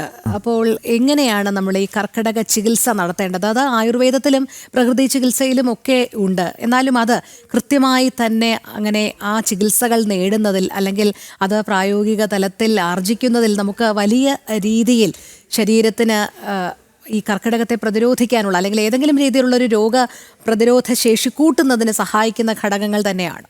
തീർച്ചയായിട്ടും. അതായത് നമ്മൾ ഈ കർക്കിടക ചികിത്സ എന്നുള്ളത് ഇപ്പോൾ ആളുകൾ അതൊരു ട്രെൻഡായി മാറിക്കൊണ്ടിരിക്കുകയാണ്. പക്ഷേ ഒരു കാര്യം ശ്രദ്ധിക്കേണ്ടത്, നമ്മൾ എപ്പോഴാണോ കർക്കിടക ചികിത്സ എടുക്കുന്നത് കൃത്യമായി ഡോക്ടറുടെ ഒരു കൺസൾട്ടേഷനോടുകൂടി ഓരോരുത്തർക്കും കർക്കിടക ചികിത്സ എടുക്കാം എന്നുള്ളതാണ്. കർക്കിടക ചികിത്സയിൽ പലതരത്തിലുള്ള ട്രീറ്റ്മെൻറ്റുകൾ അതിനകത്ത് വരുന്നുണ്ട്. ഇപ്പോൾ അഭ്യംഗമായിക്കോട്ടെ, പഞ്ചകർമ്മത്തിലെ പല ട്രീറ്റ്മെൻറ്റുകളും കർക്കിടക ചികിത്സയിൽ വരുന്നുണ്ട്. അതിനോടൊപ്പം ഭക്ഷണ ക്രമീകരണം കർക്കിടക മാസത്തിലെ ഏറ്റവും പ്രധാനപ്പെട്ടൊരു കാര്യമാണ്. സോ അങ്ങനെയുള്ള കാര്യങ്ങളെല്ലാം കർക്കിടക ചികിത്സയുള്ളിൽ വരുമ്പോൾ അഭ്യംഗം വരും, ശ്വേതനം വരും, ധാരകൾ വരും. ആ ട്രീറ്റ്മെൻറ്റുകൾ കൃത്യമായൊരു ഡോക്ടറെ കൺസൾട്ടേഷനോടുകൂടി എടുക്കുക എന്നുള്ളതാണ് ഏറ്റവും പ്രധാനപ്പെട്ടത്. കാരണം ഓരോ വ്യക്തികൾക്കും വേണ്ട ട്രീറ്റ്മെൻറ്റ്, ഓരോരുത്തരുടെ ശരീരം എല്ലാം വ്യത്യസ്തമാണ്. അപ്പോൾ അവരുടെ ശരീരത്തെ മനസ്സിലാക്കി ആ ശരീരത്തിന് വേണ്ട രീതിയിലുള്ള ട്രീറ്റ്മെൻറ്റിൽ എടുക്കുക എന്നുള്ളതാണ് കർക്കിടക മാസത്തിലെ ഏറ്റവും പ്രധാനം. 7 ദിവസം, 14 ദിവസം, 21 ദിവസം തുടങ്ങി പല രീതിയിലുള്ള ട്രീറ്റ്മെൻറ്റുകൾ, പല ദൈർഘ്യത്തിലുള്ള ട്രീറ്റ്മെൻറ്റുകൾ നമുക്ക് എടുക്കാൻ സാധിക്കും. പക്ഷേ എപ്പോഴും ഒരു 14 ദിവസത്തെ ട്രീറ്റ്മെൻറ്റൊക്കെ എടുക്കുമ്പോഴാണ് ശരീരത്തിന് റിഫ്രഷ്മെൻറ്റ് ഉണ്ടാവുന്നത് എന്നുള്ളതാണ് സത്യം. ഈ കർക്കിടകത്തിൽ നമ്മൾ പാലിക്കേണ്ട ചില ആഹാര ക്രമീകരണങ്ങളുണ്ട് എന്ന് പറയാറുണ്ടല്ലോ. കർക്കിടക കഞ്ഞി, അതോടൊപ്പം തന്നെ ഇലക്കറികൾക്ക് പ്രാധാന്യം നൽകണം. ഇതൊക്കെ എന്തുകൊണ്ടാണ് അത്തരം ചില നിഷ്ഠകൾ കർക്കിടക മാസത്തിൽ പറയുന്നത്? തീർച്ചയായിട്ടും. കാരണം ഇപ്പം ഞാൻ പറഞ്ഞതുപോലെ തന്നെ കർക്കിടക മാസത്തിൽ നമ്മുടെ ബോഡി വീക്കാവുന്നു എന്ന് പറയുന്നതിൻ്റെ ഒരു പ്രധാനപ്പെട്ട സൈഡ് എന്നുള്ളത് നമ്മളുടെ ശരീരത്തിന് കൂടുതൽ റെസ്റ്റ് കൊടുക്കുക എന്നുള്ളതാണ്. അതിൻ്റെ ഭാഗമായിട്ടാണ് നിങ്ങൾ ഈ പറഞ്ഞ ഭക്ഷണ ക്രമീകരണങ്ങൾ ഏറ്റവും പ്രാധാന്യമുള്ളതായി വരുന്നത്. നമ്മളുടെ ശരീരത്തിന് ഓവർ ലോഡ് കൊടുക്കാതെ നമ്മളുടെ ശരീരത്തിന് റെസ്റ്റിലേക്ക് കൊണ്ടുപോകുന്നതിൻ്റെ ഭാഗമായിട്ട് നമ്മൾ വെജിറ്റേറിയൻ ആവുക എന്നുള്ളത് അതൊരു ആചാരം, അല്ലെങ്കിൽ നമ്മളുടെ ഒരു വിശ്വാസം എന്നതിന് ഒപ്പം തന്നെ അതൊരു ശാസ്ത്രീയമായ ഒരു മെഡിക്കൽ സൈഡ് എന്താണെന്ന് വെച്ചാൽ നമ്മുടെ ഡൈജഷൻ കൂടുതൽ ഈസി ആക്കാൻ ഈ വെജിറ്റേറിയൻ ഭക്ഷണം നമ്മളെ സഹായിക്കും. അവിടെയാണ് ഈ പറഞ്ഞ ഇലക്കറികളായിക്കോട്ടെ, കർക്കിടക കഞ്ഞി ആയിക്കോട്ടെ, ഇതൊക്കെ നമ്മളുടെ ഈ ഒരു കർക്കിടക മാസത്തിൽ നമ്മുടെ ദിനചര്യയിൽ ഉൾപ്പെടുന്നതോടുകൂടി നമ്മുടെ ഭക്ഷണ ക്രമീകരണം അതിലേക്ക് മാറുന്നതോടുകൂടി നമുക്ക് നമ്മുടെ ദഹനം കൂടുതൽ പ്രോപ്പറാവുകയും ദഹനം കൂടുതൽ ഈസി ആവുകയും നമ്മളുടെ ശരീരത്തിന് കൂടുതൽ എനർജി സേവ് ചെയ്യാൻ പറ്റുകയും ഈ സമയത്ത് നമ്മളുടെ ശരീരം വീക്കായിരിക്കുമ്പോൾ ഈ തരത്തിലുള്ള ഭക്ഷണ ക്രമീകരണങ്ങളിലൂടെ നമ്മുടെ ആരോഗ്യം കൂടുതൽ ശക്തമാക്കാനും സാധിക്കും. അതോടൊപ്പം ഡോക്ടർ, നമുക്ക് അറിയാം ഇത്തരത്തിൽ ചില ആഹാര ക്രമീകരണങ്ങൾ അല്ലെങ്കിൽ ഭക്ഷണ രീതികൾ പാലിക്കുന്നതോടൊപ്പം തന്നെ ശരീരത്തിന് നൽകുന്ന ചില ചികിത്സാ വിധികൾ കൂടിയുണ്ടല്ലോ. കർക്കിടക സമയത്ത് പലരും തിരുമുന്നതിന് അല്ലെങ്കിൽ കിഴിയിടുന്നതിന് ഇതിനൊക്കെ കൂടുതൽ പ്രാധാന്യം നൽകുന്നുണ്ട്. അതൊക്കെ എന്തുകൊണ്ടാണ്? നമ്മുടെ ശരീരത്തിന് അത് അങ്ങേയറ്റം അനിവാര്യമായ കാര്യമായതുകൊണ്ട് തന്നെയാണോ ഇത്തരത്തിൽ ഈ കർക്കിടക മാസം അതിന് തിരഞ്ഞെടുക്കുന്നത്? അല്ലെങ്കിൽ ആ കർക്കിടക മാസം തിരഞ്ഞെടുക്കുന്നത് എന്തുകൊണ്ടാണ് പ്രത്യേകിച്ച്? 100% നമ്മുടെ ശരീരത്തിന് ഏറ്റവും അനുയോജ്യമായ സമയം കർക്കിടകമായതുകൊണ്ടാണ്. അത് ഈ പറഞ്ഞതുപോലെ ഞാൻ പറഞ്ഞില്ലേ, രണ്ടു സൈഡും ഒരുപോലെ വീക്കാവുന്ന സമയമാണ്. നമ്മുടെ ശരീരവും അന്തരീക്ഷവും ഒരുപോലെ വീക്കാവുന്ന സമയമാണ്. ഏറ്റവും കൂടുതൽ നമ്മൾ റെസ്റ്റ് എടുക്കേണ്ട സമയം കർക്കിടക മാസമാണ്. നമ്മളുടെ വാത പിത കഫ എന്നുള്ള ത്രിദോഷങ്ങളിൽ ഈ ത്രിദോഷങ്ങളുടെ അബ്നോർമാലിറ്റി ഏറ്റവും കൂടുതൽ നമ്മുടെ ശരീരത്തിൽ കണ്ടുവരുന്ന സമയം ഈ കർക്കിടക മാസമാണ്. ആ സമയത്താണ് നമ്മൾ ഈ പറഞ്ഞ നമ്മുടെ കർക്കിടക മാസത്തിലെ ട്രീറ്റ്മെൻറ്റുകൾ എടുക്കുമ്പോൾ നമ്മുടെ ശരീരത്തിൻ്റെ ഈ പറഞ്ഞ ദോഷങ്ങളുടെ അബ്നോർമാലിറ്റി ഒരു പരിധിവരെ പരിഹരിക്കാൻ സാധിക്കുകയും നമ്മളുടെ രോഗപ്രതിരോധ ശേഷി വർദ്ധിപ്പിക്കാൻ സാധിക്കുകയും നമുക്ക് കൂടുതൽ ഇമ്മ്യൂണിറ്റി ബൂസ്റ്റ് ചെയ്യാൻ പറ്റുന്ന ഒരു സമയമാണ്. അതുകൊണ്ടാണ് ഈ പറഞ്ഞ എല്ലാ ട്രീറ്റ്മെൻറ്റുകളും, ഈ പറഞ്ഞ ധാരയായിക്കോട്ടെ, പഞ്ചകർമ്മത്തിലെ എല്ലാ ട്രീറ്റ്മെൻറ്റുകളായിക്കോട്ടെ, അഭ്യംഗമായിക്കോട്ടെ, ധൂമപാനമായിക്കോട്ടെ, ഈ പറഞ്ഞ കർക്കിടക കഞ്ഞി ആയിക്കോട്ടെ, ഭക്ഷണ ക്രമീകരണമായിക്കോട്ടെ, ഇതെല്ലാം നമുക്ക് തരുന്നത് അല്ലെങ്കിൽ നമ്മൾക്ക് ഉണ്ടാക്കുന്ന റിസൾട്ട് എന്ന് പറഞ്ഞാൽ നമ്മുടെ ശരീരത്തിൻ്റെ ആരോഗ്യം വർദ്ധിപ്പിക്കുന്നു. കാരണം ചുറ്റുമുള്ള നമ്മളുടെ സമൂഹത്തിലോ നമ്മളുടെ അന്തരീക്ഷത്തിലോ നമ്മളുടെ കൂടുതൽ മഴയാണ്, കൂടുതൽ വീക്കാണ്, കൂടുതൽ രോഗങ്ങൾ വരാനുള്ള സാധ്യത കൂടുതലാണ്. ശരീരത്തിന് അതുകൊണ്ട് തന്നെ ചില പ്രശ്നങ്ങൾ ഉണ്ടാകാനുള്ള സാധ്യതയുണ്ട്. ഈ കാരണങ്ങളെല്ലാം വെച്ചുകൊണ്ടാണ് ഈ ഒരു വർഷത്തിൽ ഈ ഒരു മാസം നമ്മൾ ചികിത്സയ്ക്ക് വേണ്ടി അല്ലെങ്കിൽ നമ്മുടെ ശരീരത്തിന് വേണ്ടി മാറ്റിവെക്കണം എന്ന് പറയുന്നത്. ആ ഒരു മാസത്തെ നമ്മളുടെ ഈ പറയുന്ന ശരീരത്തോടുള്ള നമ്മളുടെ ഒരു സ്നേഹവും ശരീരത്തോട് നമ്മൾ കാണിക്കുന്ന ബഹുമാനവും ഒക്കെയാണ് കർക്കിടക ചികിത്സയിലൂടെ സംഭവിക്കുന്നത്. അങ്ങനെ സംഭവിക്കുമ്പോൾ അവർക്ക് പിന്നെ ഒരു വർഷത്തേക്ക്, പിന്നെയുള്ള 11 മാസത്തേക്ക് അവർക്ക് കൊണ്ടുപോകാനുള്ള എനർജിയുമാണ് ഈ കർക്കിടക മാസ ചികിത്സയിലൂടെ അവർക്ക് ലഭിക്കുന്നത്. ഡോക്ടർ, അതോടൊപ്പം നമുക്കറിയാം ഇന്നത്തെ യുവസമൂഹം എങ്ങോട്ടാണ് പോകുന്നത് എന്നുള്ളത്. യാതൊരു കൃത്യനിഷ്ഠയും ഇല്ലാത്ത ചില ജീവിത ശൈലികളൊക്കെ അവർ ഇങ്ങനെ ആർജിച്ചുകൊണ്ടിരിക്കുന്ന ഒരു സമൂഹമാണ്. നമുക്ക് ഒരുപക്ഷെ ഈ യുവത്വത്തോട് പറഞ്ഞ് മനസ്സിലാക്കാനും കഴിയുകയില്ല. അതുകൊണ്ട് ഇന്നത്തെ ഈ ആധുനിക കാലത്ത് അവർക്ക് കൂടി പ്രാപ്യമാകുന്ന അല്ലെങ്കിൽ അവർ കൂടി ഉൾക്കൊള്ളുന്ന തരത്തിലേക്ക് നമുക്ക് ഈ മാസത്തെ എങ്ങനെ ആചരിക്കാമെന്നാണ് താങ്കൾ കരുതുന്നത്? തീർച്ചയായിട്ടും ഒരു 30-40 കൊല്ലം മുമ്പ് നമ്മളുടെ ലോകം നേരിട്ട ഏറ്റവും വലിയ പ്രശ്നം എന്നുള്ളത് ഭക്ഷണമില്ല അല്ലെങ്കിൽ ദാരിദ്ര്യമായിരുന്നു എന്നുള്ളതാണ്. പക്ഷേ ഒരു 40 കൊല്ലം കഴിഞ്ഞ് 2025 നമ്മൾ വന്ന് നിൽക്കുമ്പോൾ നമ്മൾ നേരിടുന്ന ഏറ്റവും വലിയ പ്രശ്നം എന്നുള്ളത് നമ്മൾ കൂടുതലായി ഭക്ഷണം കഴിച്ച് നമുക്കുണ്ടാവുന്ന പ്രശ്നങ്ങൾ എന്നുള്ളതാണ്. അതായത് ജീവിതശൈലി രോഗങ്ങളാണ്. അപ്പോൾ ഈ പറഞ്ഞ യുവത്വം മാറി നിൽക്കുന്നില്ല ജീവിതശൈലി രോഗങ്ങളുള്ളതാണ്. ഇപ്പോൾ സ്ത്രീകൾ ഒരു 15 വയസ്സ് മുതൽ എല്ലാവരും അവർക്ക് PCOD ഇഷ്യൂസ് ഉണ്ടാവുന്നു. പുരുഷന്മാർക്ക് ഡയബറ്റിക്കും ഫാറ്റി ലിവറും 20 വയസ്സ് മുതൽ ഉണ്ടാവുന്നു എന്നുള്ളതൊക്കെ അവരുടെ ക്വാളിറ്റി ഓഫ് ലൈഫിനെ ഇപ്പോൾ തന്നെ ബാധിക്കുന്ന കാര്യമാണ്. അതുകൊണ്ട് ഇതിനൊരു പ്രായഭേദമില്ലാതെ ആചരിക്കേണ്ട അല്ലെങ്കിൽ നമ്മൾ ടേക്ക് കെയർ ചെയ്യേണ്ട ഒരു സമയമാണ് കർക്കിടക മാസം അല്ലെങ്കിൽ നമ്മുടെ ശരീരം എന്നുള്ളത്. യുവാക്കൾ ഇപ്പോൾ ഇതിനോട് വലിയ രീതിയിൽ താല്പര്യം പ്രകടിപ്പിച്ച് തുടങ്ങിയിട്ടുണ്ട്. അവർ ആരോഗ്യത്തെപ്പറ്റി കുറച്ചുകൂടി കൺസേൺ ആയിട്ടുണ്ട് എന്നുള്ളതാണ് സത്യം. പക്ഷേ ഈ പറഞ്ഞ ജീവിതശൈലി ലൈഫ് സ്റ്റൈൽ വളരെ മിഡ് നൈറ്റ് ഫുഡിങ്ങും അല്ലെങ്കിൽ ഒരു ഫാസ്റ്റ് ലൈഫിലൊക്കെ അവർ കുറേയധികം പ്രശ്നങ്ങളിലൂടെ കടന്നു പോകുന്നുണ്ട്. അതിനെ അവർ ഓവർകം ചെയ്യേണ്ടത് അവരുടെ ജീവിതശൈലി മോഡിഫൈ ചെയ്താണ്. എന്തുകൊണ്ടത് ചെയ്യണം എന്നുള്ള ചോദ്യത്തിന് എത്ര നാൾ നിങ്ങൾ ക്വാളിറ്റിയോടുകൂടി ജീവിച്ചിരിക്കണം എന്നുള്ളതാണ് ഏറ്റവും പ്രധാനപ്പെട്ട കാര്യം. കുറേ നാൾ ജീവിച്ചിരിക്കുന്നതിനപ്പുറം നമുക്ക് ആരോഗ്യത്തോടുകൂടി നിൽക്കണം എന്നുണ്ടെങ്കിൽ ഈ പറഞ്ഞ ജീവിതശൈലി മോഡിഫിക്കേഷൻ എന്നുള്ളത് ലൈഫ് സ്റ്റൈൽ മോഡിഫിക്കേഷനുള്ള ഏറ്റവും പ്രാധാന്യപ്പെട്ടതാണ്. അതിന് ഏറ്റവും നല്ലൊരു തുടക്കമാകാൻ പറ്റിയ സമയമാണ് ഈ പറഞ്ഞ കർക്കിടക ചികിത്സ അല്ലെങ്കിൽ കർക്കിടക മാസം എന്നുള്ളത്. അതുകൊണ്ട് അത് പ്രായഭേദമന്യേ അതിലേക്ക് അവർ കടന്നു വരാൻ സാധിക്കും എന്നാണ് പ്രതീക്ഷ. കർക്കിടക മാസത്തിൽ നമ്മൾ സ്വീകരിക്കേണ്ട ജീവിത ശൈലികളെക്കുറിച്ച് നമ്മളോട് സംസാരിക്കുകയായിരുന്നു അതിഥിയായ ഡോക്ടർ അഭിജിത്ത് കർമ്മ. അദ്ദേഹത്തിലേക്ക് എത്താം. അതിനു മുൻപ് നമുക്ക് ചില വാർത്തകളിലേക്ക് കൂടി ഒന്ന് പോകേണ്ടതുണ്ട്. രാമായണ മാസാചരണത്തിൻ്റെ തുടക്കം കുറിച്ച് ഇന്ന് കർക്കിടകം 1 ആയിരിക്കുമ്പോൾ ഈ കർക്കിടകത്തിൽ രാമായണ പാരായണത്തിനൊപ്പം തന്നെ 4 അമ്പല ദർശനവും പുണ്യമാണെന്നാണ് വിശ്വാസം. വിവിധ രാമക്ഷേത്രങ്ങളിൽ നിന്ന് പുലർച്ചെ മുതൽ തന്നെ വലിയ രീതിയിലുള്ള ഭക്തജന തിരക്ക് അനുഭവപ്പെടുന്നുണ്ട്. നമുക്ക് തിരുവനന്തപുരത്തെ PMG ഹനുമാൻ ക്ഷേത്രത്തിൽ ഒന്ന് പോകാം. അവിടെ അഖിൽ പാലോട്ട് മഠം ചേരുന്നുണ്ട്. അഖിൽ, വലിയ രീതിയിലുള്ള തിരക്ക് തന്നെയാണോ ഇന്ന് രാമായണ മാസാചരണത്തോടനുബന്ധിച്ച് തിരുവനന്തപുരം PMG ഹനുമാൻ ക്ഷേത്രത്തിൽ അനുഭവപ്പെടുന്നത്?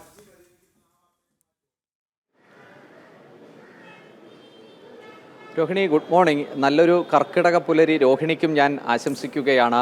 എല്ലാ മലയാളികളെ സംബന്ധിച്ചിടത്തോളം കർക്കിടകം എന്ന് പറയുന്നത് പണ്ടുകാലങ്ങളിലൊക്കെ തന്നെ വലിയ പഞ്ഞമാസമായിട്ടാണ് ആചരിച്ചിരുന്നതെങ്കിൽ പി പരമേശ്വർജി എന്ന സംഘ ആ തപസ്സിൻ്റെ ആ പ്രയത്നത്തിനു ഫലമായി ഇന്ന് കേരളമെമ്പാടും മലയാളി എമ്പാടും അത് രാമായണ മാസമായി ആചരിക്കുന്ന ഒരു കാലഘട്ടത്തിലേക്ക് നമ്മൾ എത്തിയിരിക്കുന്നു. മാർച്ചിൽ നിന്നും മഹർഷിയിലേക്ക് മഹാതപസ്സിലേക്ക് നമ്മൾ എത്തിയിരിക്കുന്ന ഒരു കാലഘട്ടത്തിലാണ് നമ്മൾ നിൽക്കുന്നത്. ഞാനിപ്പോൾ നിൽക്കുന്നത് തിരുവനന്തപുരത്തെ തന്നെ ഏറ്റവും പ്രധാനപ്പെട്ട ഒരു ഹനുമാൻ സ്വാമി ക്ഷേത്രത്തിലാണ്. രാമൻ്റെ ഏറ്റവും വലിയ ഭക്തനായിട്ടുള്ള ഭഗവാൻ ഹനുമാൻ സ്വാമിയുടെ ഒരു ക്ഷേത്രത്തിലാണ് ഞാൻ നിൽക്കുന്നത്. തിരുവനന്തപുരത്ത് PMGയിൽ നിയമസഭാ മന്ദിരത്തിന് അരികിലായിട്ടുള്ള PMGയിൽ OTC ഹനുമാൻ ക്ഷേത്രത്തിലാണ് നിൽക്കുന്നത്. ഇവിടെ രാവിലെ മുതൽ തന്നെ വലിയ ഭക്തജന തിരക്ക് അനുഭവപ്പെടുന്നുണ്ട്. ഇപ്പോൾ രാമായണം പാരായണം ചെയ്യുന്നതിലേക്ക് വേണ്ടി, രാമായണം ജനകീയമായി അത് വായിക്കുന്നതിലേക്ക് വേണ്ടി ചിത്രം, അതായത് കയറി വരുന്ന കവാടത്തിന് മുമ്പിൽ തന്നെ സീതാസമേതനായി പട്ടാഭിഷേക സമയത്തുള്ള പട്ടാഭിഷേക വിഭൂഷിതനായിരിക്കുന്ന ശ്രീരാമചന്ദ്ര സ്വാമിയുടെ ചിത്രം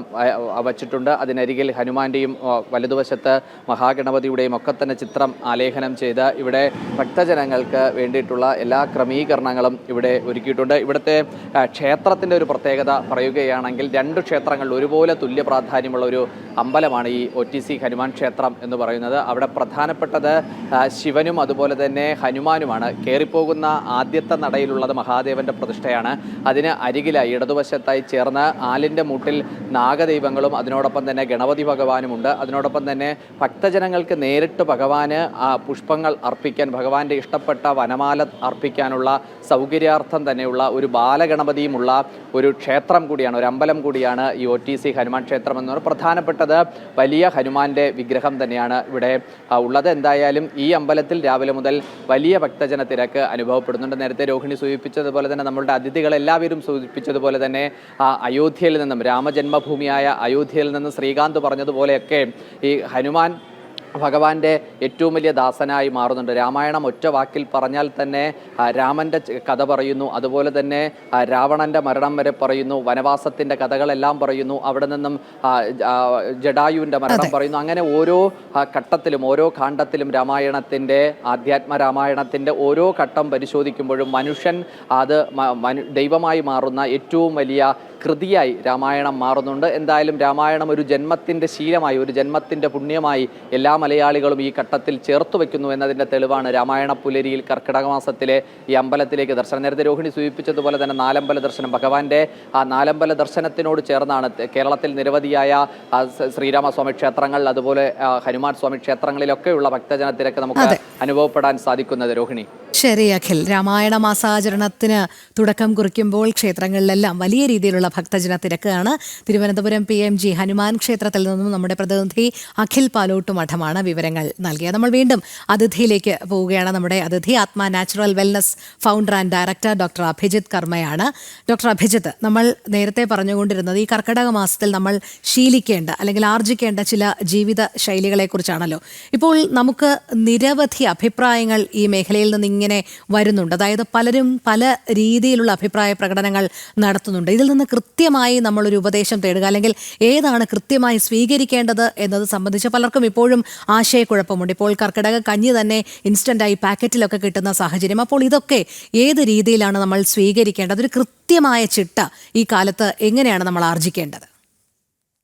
തീർച്ചയായിട്ടും നമ്മൾ ഒരു ആയുർവേദ ഫിഷ്യൻ അല്ലെങ്കിൽ ഒരു ഡോക്ടറുടെ അടുത്ത് നിന്ന് കൃത്യമായുള്ള സജഷൻസ് എടുക്കുക എന്നുള്ളതാണ് ആദ്യം ചെയ്യേണ്ടത്. കാരണം ഇപ്പോൾ പറഞ്ഞതുപോലെ 3 ദിവസം 5 ദിവസം 7 ദിവസം എന്നൊക്കെ പറഞ്ഞുള്ള കർക്കിടക ചികിത്സാ പാക്കേജുകൾ പല രൂപത്തിൽ, പല തലത്തിൽ, പല മേഖലകളിൽ ഇപ്പോൾ നമുക്ക് അവൈലബിൾ ആണ് എന്നുള്ളത് എല്ലാ ദിവസവും കണ്ടുകൊണ്ടിരിക്കുകയാണ്.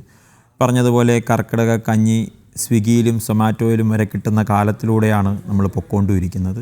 അപ്പോൾ അതിലൊരു മാറ്റം ഉണ്ടാവുന്നത്, അല്ലെങ്കിൽ കർക്കിടക കഞ്ഞി ഒരു കിറ്റായി മാറുന്നതിനെയൊക്കെ ഞാനും വളരെ തുറന്ന മനസ്സോടുകൂടി സ്വീകരിക്കുന്നയാളാണ്. പക്ഷെ നമ്മുടെയൊക്കെ ജീവിത സാഹചര്യങ്ങൾ പല സമയത്തിലൂടെ പോകുമ്പോൾ അതിലൂടെ ആ സാഹചര്യത്തിൽ നിന്നുകൊണ്ട് നമുക്കൊരു പരിധിവരെ ഇത് ഫോളോ ചെയ്യാൻ ഇതുപോലുള്ള പാക്കറ്റുകളുള്ള കാര്യങ്ങൾക്ക് സാധിക്കുമെന്നുണ്ടെങ്കിൽ അതിൻ്റെ ഒരു ഒതൻറ്റിസിറ്റി, അല്ലെങ്കിൽ അതിൻ്റെ ഒരു ക്രെഡിബിലിറ്റി, അതിൻ്റെ ഒരു ഓർഗാനിക് സ്വഭാവം നഷ്ടപ്പെടാതെ ഇവയൊക്കെ പാക്കറ്റിലാക്കുന്നതിനോട് എനിക്ക് വിരോധമില്ല. പക്ഷേ ഈ പറഞ്ഞതുപോലെ ആരെയാണ് ആശ്രയിക്കേണ്ടത്, അല്ലെങ്കിൽ എവിടുന്നാണ് ഇത് സ്വീകരിക്കേണ്ടത്, എവിടുന്നാണ് നമ്മളിത് മേടിക്കേണ്ടതെന്നുള്ള വലിയൊരു ചോദ്യമുണ്ട്.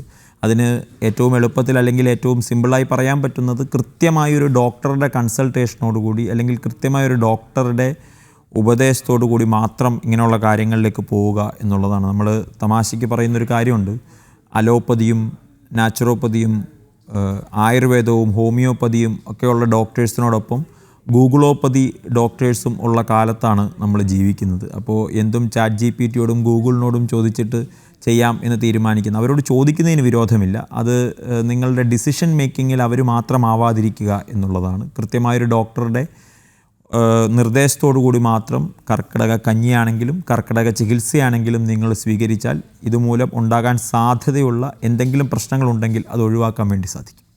അതെ ഡോക്ടർ, അതോടൊപ്പം നമുക്കറിയാം ഇപ്പോൾ ഓരോ വ്യക്തിയും പലതരത്തിലുള്ള അസുഖങ്ങളാൽ ബാധിതരായവർ ഉണ്ടാകും. അവർക്ക് ഒരുപക്ഷെ നേരത്തെ പറഞ്ഞതുപോലെ പല രീതിയിലുള്ള മെഡിസിൻ ആയിരിക്കും ഉപയോഗിക്കുക. ഇപ്പോൾ അലോപ്പതി സ്വീകരിക്കുന്നവരുണ്ടാകും, ഹോമിയോപ്പതി സ്വീകരിക്കുന്നവരുണ്ടാകും. അപ്പോൾ ഇത്തരത്തിൽ ഏത് ആരോഗ്യവുമായിട്ട് അല്ലെങ്കിൽ അവരുടെ ആരോഗ്യ പ്രശ്നങ്ങളുമായി ബന്ധപ്പെട്ട് ഏത് ചികിത്സാ രീതികൾ അവലംബിക്കുന്നവരായാലും കർക്കിടക മാസമാകുമ്പോൾ അവർക്ക് ധൈര്യമായി തന്നെ ആയുർവേദം പറയുന്ന ചികിത്സാ രീതികൾ അനുവർത്തിക്കാൻ കഴിയുമോ? അവർക്ക് മറ്റേതെങ്കിലും തരത്തിലുള്ള നിയന്ത്രണങ്ങൾ ഈ വിഷയത്തിൽ ഉണ്ടാകുന്നുണ്ടോ? തീർച്ചയായിട്ടും അവർക്ക് എല്ലാവർക്കും തന്നെ കർക്കിടക ചികിത്സ അവർ കർക്കിടക മാസത്തിൽ സ്വീകരിക്കാൻ സാധിക്കുന്നതാണ്. പക്ഷെ അതിനോടൊപ്പം നമുക്ക് എല്ലാവർക്കും ഒരുപോലെയുള്ള ചികിത്സയല്ല കൊടുക്കേണ്ടത് എന്നുള്ളതാണ്. നമ്മളുടെ ശരീരം ഏതവസ്ഥയിലൂടെയാണ് പോകുന്നത്, നമ്മളുടെ ശരീരത്തിൻ്റെ അവസ്ഥ എന്താണെന്ന് മനസ്സിലാക്കി അതിനു വേണ്ടിയുള്ള ട്രീറ്റ്മെൻറ്റാണ് നമ്മൾ ഓരോ വ്യക്തികൾക്കും കൊടുക്കേണ്ടത്. ഇപ്പോൾ ഓരോ വ്യക്തികളും ഡിഫറെൻ്റാണ്, ഓരോരുത്തരുടെ ശരീരവും ഡിഫറെൻ്റാണ്, അവരുടെ ബോഡിയുടെ ഓരോ അവസ്ഥകളും ഡിഫറെൻ്റാണ്. സോ നിങ്ങളൊരു ട്രീറ്റ്മെൻറ്റ് എടുക്കുന്നതിന് മുമ്പ് ആ ട്രീറ്റ്മെൻറ്റ് എടുക്കുമ്പോൾ നമ്മുടെ ഡോക്ടർ കൺസൾട്ട് ചെയ്ത് എന്തൊക്കെ ട്രീറ്റ്മെൻറ്റാണ് ആ ശരീരത്തിന് വേണ്ടത് എന്നുള്ളത് കൃത്യമായി പഠിച്ചതിന് ശേഷം മാത്രമാണ് നമ്മൾ സ്വീകരിക്കേണ്ടത്. അതല്ലാതെ എല്ലാവരും 7 ദിവസം ഒരേ കർക്കിടക ചികിത്സയാണ് എടുക്കേണ്ടത് എന്ന് പറയുന്നതിനകത്ത് അർത്ഥമില്ല. ഓരോരുത്തരുടെ ശരീരത്തിൻ്റെ അവസ്ഥ, അവരുടെ ആരോഗ്യത്തിൻ്റെ അവസ്ഥ, അതനുസരിച്ച് അവർക്ക് ട്രീറ്റ്മെൻറ്റുകൾ ഡിസൈഡ് ചെയ്ത് ഡോക്ടേഴ്സിൻ്റെ നിർദ്ദേശം കൊണ്ട് ഡിസൈഡ് ചെയ്ത് അവർക്ക് ട്രീറ്റ്മെൻറ്റ് എടുക്കാം. ഏറ്റവും പ്രധാനപ്പെട്ട ചോദ്യം, എല്ലാവർക്കും കർക്കിടക ചികിത്സ എടുക്കാം, പക്ഷേ എല്ലാവരുടെയും ചികിത്സകൾ വ്യത്യസ്തമായിരിക്കും. അത് ആ ഡോക്ടറെ കൺസൾട്ട് ചെയ്യാൻ ശേഷം അവർക്ക് ആ ചികിത്സ തീരുമാനിക്കാനും അതിനുശേഷം സ്വീകരിക്കാനും സാധിക്കും. നമുക്ക് അതുമാത്രമല്ല, ഈ കർക്കിടക മാസത്തിൽ വലിയ രീതിയിൽ കാലാവസ്ഥാ വ്യതിയാനങ്ങൾ ഉണ്ടാകുമല്ലോ. നേരത്തെ ഡോക്ടർ പറഞ്ഞതുപോലെ നമ്മുടെ ശരീരത്തിനെ ബാധിക്കുന്ന തരത്തിലുള്ള ഒരു കാലാവസ്ഥയാണ് ഈ കർക്കിടക മാസത്തിലുടനീളം ദൃശ്യമാകുന്നത്. അപ്പോൾ നമ്മൾ ഈ കർക്കിടക ചികിത്സ നടത്തുമ്പോൾ നമുക്ക് ഇതിനെയൊക്കെ പ്രതിരോധിക്കാൻ സാധിക്കുന്ന തരത്തിലുള്ള ഒരു ഇമ്മ്യൂണിറ്റി പവർ കിട്ടും എന്നാണോ, രോഗപ്രതിരോധ ശേഷി കിട്ടും എന്നാണോ മനസ്സിലാക്കേണ്ടത്? അത് പൂർണ്ണമായും ലഭ്യമാകും. അതുമാത്രമല്ല, അത് തുടർന്ന് വരുന്ന മാസങ്ങളിൽ അല്ലെങ്കിൽ നമ്മുടെ ജീവിതത്തിൽ അതൊരു മുതൽക്കൂട്ടാകുമെന്ന് തന്നെയാണോ പറയേണ്ടത്? തീർച്ചയായിട്ടും അങ്ങനെയാണ്. ഇപ്പോൾ നമ്മളുടെ കാറ് ഒരു 5000 കിലോമീറ്റർ വന്നാൽ സർവീസ് ചെയ്യും ഇല്ലേ? അപ്പോൾ അതുപോലെ നമ്മളുടെ ഒരു ആനുവൽ സർവീസിൻ്റെ ഏറ്റവും പ്രധാനപ്പെട്ട സമയമാണ് കർക്കിടകം എന്നുള്ളത്. കർക്കിടക ചികിത്സയിൽ ഈ പറയുന്ന നമുക്ക് പുറത്തുള്ള നമ്മളുടെ അന്തരീക്ഷമൊക്കെ വളരെ വീക്കായിട്ടിരിക്കുമ്പോൾ നമ്മളുടെ രോഗപ്രതിരോധ ശേഷി വർദ്ധിപ്പിക്കാനും നമുക്ക് എന്തെങ്കിലുമൊക്കെ ചെറിയ ഇഷ്യൂസ് ഉണ്ടെങ്കിൽ അത് പരിഹരിക്കാനും ഇനി മുമ്പോട്ട് പോകുമ്പോൾ ഇനിയുള്ള ഓരോ മാസങ്ങളിലും നമ്മളുടെ ആരോഗ്യം കുറച്ചുകൂടി മെച്ചപ്പെടുത്താനും കർക്കിടക മാസത്തിലെ ഈ ട്രീറ്റ്മെൻറ്റ് തീർച്ചയായിട്ടും നിങ്ങളെ സഹായിക്കും എന്നുള്ളതാണ് ശാസ്ത്രം അല്ലെങ്കിൽ നമ്മളുടെ അനുഭവങ്ങൾ നമ്മളോട് പറയുന്നത്. പറഞ്ഞതുപോലെ കൃത്യമായ ട്രീറ്റ്മെൻറ്റ് എടുക്കുക എന്നുള്ളത് വളരെ പ്രധാനപ്പെട്ടതാണ്. കൂടെ ഒരു കാര്യം കൂടി പറഞ്ഞു വെക്കണം, നിങ്ങൾ ഈ 1 മാസം കർക്കിടക ചികിത്സ എടുത്തതുകൊണ്ട് പിന്നെയുള്ള 11 മാസം നിങ്ങൾ എന്ത് വേണമെങ്കിലും ചെയ്തോളൂ എന്നുള്ളതല്ല. മറിച്ച് ഈ കർക്കിടക മാസത്തിലെ ആ ട്രീറ്റ്മെൻറ്റും കർക്കിടക മാസത്തിലെ ജീവിതശൈലിയും കർക്കിടക മാസത്തിലെ ഭക്ഷണ ക്രമീകരണവും അതെല്ലാം ഇനിയുള്ള 1 വർഷത്തേക്കുള്ള നമ്മളുടെ ആദ്യത്തെ സ്റ്റെപ്പാണ്. അപ്പോൾ അത് കുറച്ചുകൂടി നന്നായി ശ്രദ്ധിച്ചാൽ അവർക്ക് ലൈഫ് ലോങ് ആയുഷ്കാലം ആരോഗ്യത്തോടു കൂടി ഇരിക്കാൻ ഈ കർക്കിടക മാസം ഒരു തുടക്കമായി മാറാൻ വളരെയധികം സാധ്യതയും സാഹചര്യവുമുണ്ട്. ഡോക്ടർ, അതോടൊപ്പം ഈ കർക്കിടക ചികിത്സ എന്ന് പറയുമ്പോൾ സാധാരണഗതിയിൽ നമ്മുടെയൊക്കെ ഒരു തെറ്റിദ്ധാരണയുണ്ടല്ലോ, അതായത് പ്രായമായവർക്കാണ് അല്ലെങ്കിൽ പ്രായമേറിയവർക്കാണ് ഇത്തരത്തിൽ ഈ കർക്കിടക ചികിത്സ നൽകുന്നത് എന്നൊക്കെയുള്ളത്. അതായത് ഇപ്പോൾ ശരീരവേദന അനുഭവിക്കുന്നവർക്ക് ധാര അല്ലെങ്കിൽ കിഴിയിടുക ഇങ്ങനെയൊക്കെയുള്ള കാര്യങ്ങൾ എപ്പോഴും പ്രായമായവർ ചെയ്യേണ്ടതാണ് എന്നുള്ളൊരു ധാരണയുണ്ടല്ലോ. യഥാർത്ഥത്തിൽ ഈ കർക്കിടക ചികിത്സയിൽ അല്ലെങ്കിൽ കർക്കിടകത്തിൽ നമ്മൾ ആർജിക്കേണ്ട ജീവിതശൈലിയിൽ കൊച്ചുകുട്ടികൾക്ക് അവർക്ക് നൽകേണ്ടുന്ന ചില കാര്യങ്ങൾ എന്തെങ്കിലും ഉണ്ടോ? തീർച്ചയായിട്ടും നമ്മളീ പറഞ്ഞ ഭക്ഷണ ക്രമീകരണമൊക്കെ നമ്മുടെ വീട്ടിലെ എല്ലാവരും ആചരിക്കേണ്ടതാണ് എന്നുള്ളതാണ് സത്യം.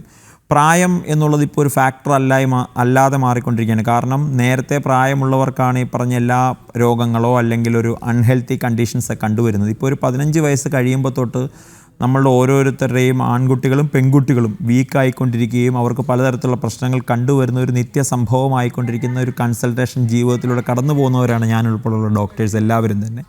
അതുകൊണ്ട് പ്രായം ഇപ്പോൾ ഒരു പ്രശ്നമല്ല.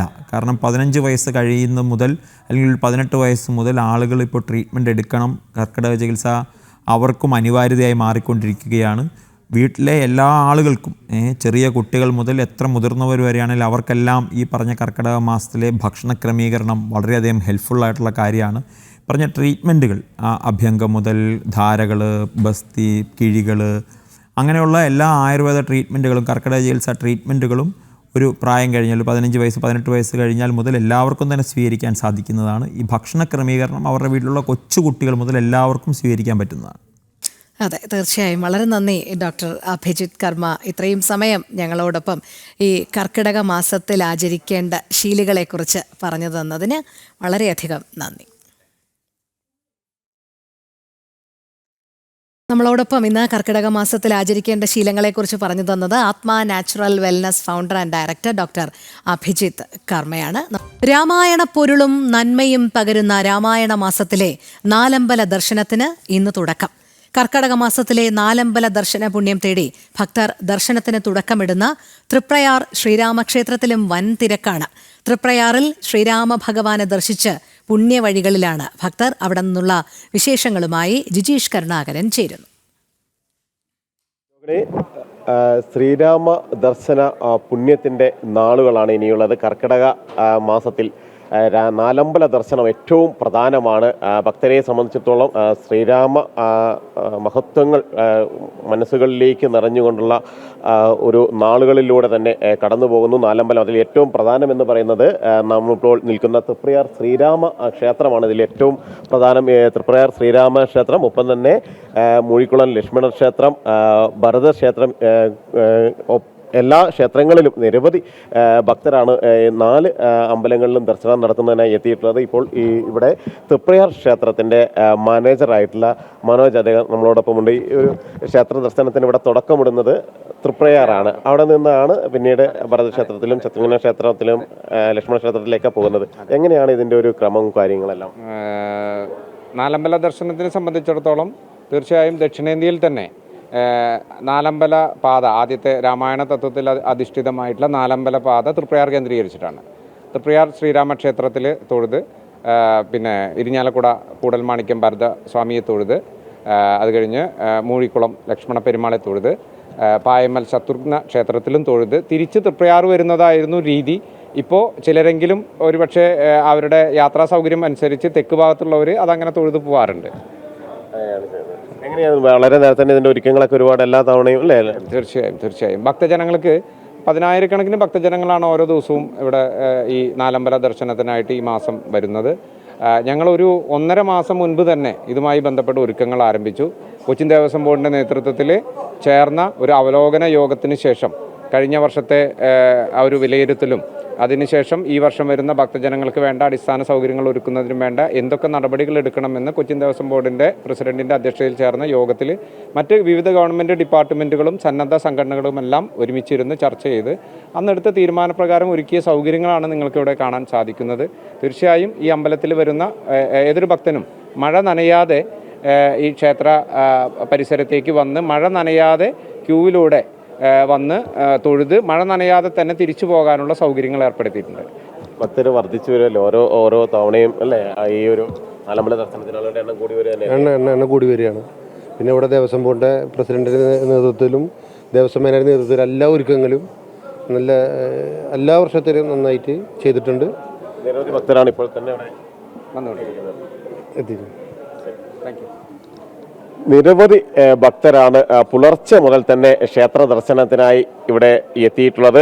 4 അമ്പലങ്ങളിലും ഇത്തരത്തിൽ തന്നെയാണ് തിരക്ക്. വളരെ നട തുറന്നപ്പോൾ തന്നെ ഭക്തർ ഒഴുകിയെത്തുകയായിരുന്നു. അവരെ സംബന്ധിച്ചിടത്തോളം ആ വിശ്വാസത്തിൻ്റെ ഭാഗമാണ് ആളുകളെ സംബന്ധിച്ചിടത്തോളം. അത്തരത്തിൽ ഈ ഒരു നാലമ്പല ദർശനം, ആ ഒരു പുണ്യം നേടുക എന്നത്, ആ പുണ്യത്തിൻ്റെ ഭാഗമായി മാറുക എന്നത് തന്നെയാണ് ഓരോ ആളുകളും മനസ്സുകളിൽ കരുതുന്നത് എന്നത് തന്നെയാണ് അതിൽ ഏറ്റവും പ്രധാനം.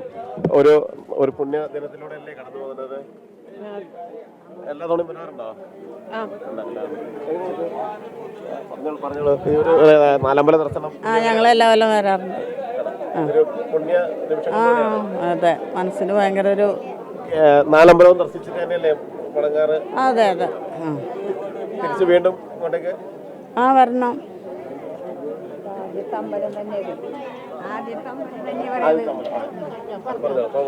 ഞാൻ ആദ്യമായിട്ട് വരികയാണ്. ആദ്യമായിട്ട് വരുവാണ്. നല്ലതാ. നാലമ്പലങ്ങളും ദർശിച്ച് ശ്രീരാമ കഥകളും എല്ലാം കേൾക്കാറുണ്ടോ? അറിയോ? കുറച്ചൊക്കെ അറിയാം. കുറച്ചൊക്കെ അറിയാം. ഇവിടെ വന്നപ്പോ എന്താ ഒരു സന്തോഷം മനസ്സിന് തോന്നുന്നത്? സന്തോഷമൊക്കെ ഉണ്ട്. ഒരു പുണ്യം നേടാനുള്ള ഇതല്ലേ?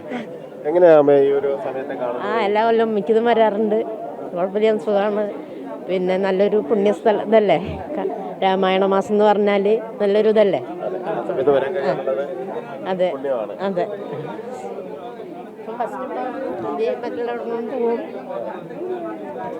രാമായണ പുണ്യം നുകരുക, രാമശീലുകൾ നിറഞ്ഞ ആ ഒരു കർക്കിടക മാസത്തിൽ പ്രാർത്ഥനാ നിർഭരമായി നാലമ്പല ദർശനങ്ങൾ നടത്തുക എന്നത് തന്നെയാണ് അതിലേറ്റവും പ്രധാനമാണ്.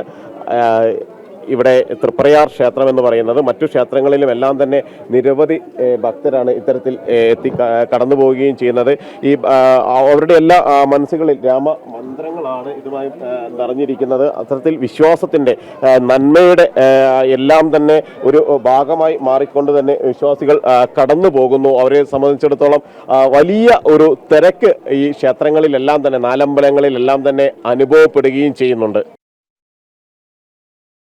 തൃശൂർ വടക്കുംനാഥ ക്ഷേത്രത്തിലെ ആനയൂട്ട് ഇന്ന് പുലർച്ചെ അഷ്ടദ്രവ്യ ഗണപതി ഹോമത്തോടുകൂടിയാണ് ചടങ്ങുകൾക്ക് തുടക്കമായത്. 65-ലധികം ആനകൾ ആനയൂട്ടിലിൽ പങ്കെടുക്കും. സനു കെ സജീവ ചേരുന്നു. സനു, ഒരുക്കങ്ങൾ ഇങ്ങനെ തകൃതിയായി തന്നെ നടന്നുകൊണ്ടിരിക്കുകയാണ്. നമ്മൾ നേരത്തെയുള്ള മണിക്കൂറുകളിൽ കണ്ടു ആനകൾ ആനയൂട്ടിനായി തയ്യാറെടുക്കുന്ന ദൃശ്യങ്ങൾ. ഇപ്പോൾ നിലവിൽ അവിടെ എന്താണ് ഇപ്പോൾ നടക്കുന്നത്?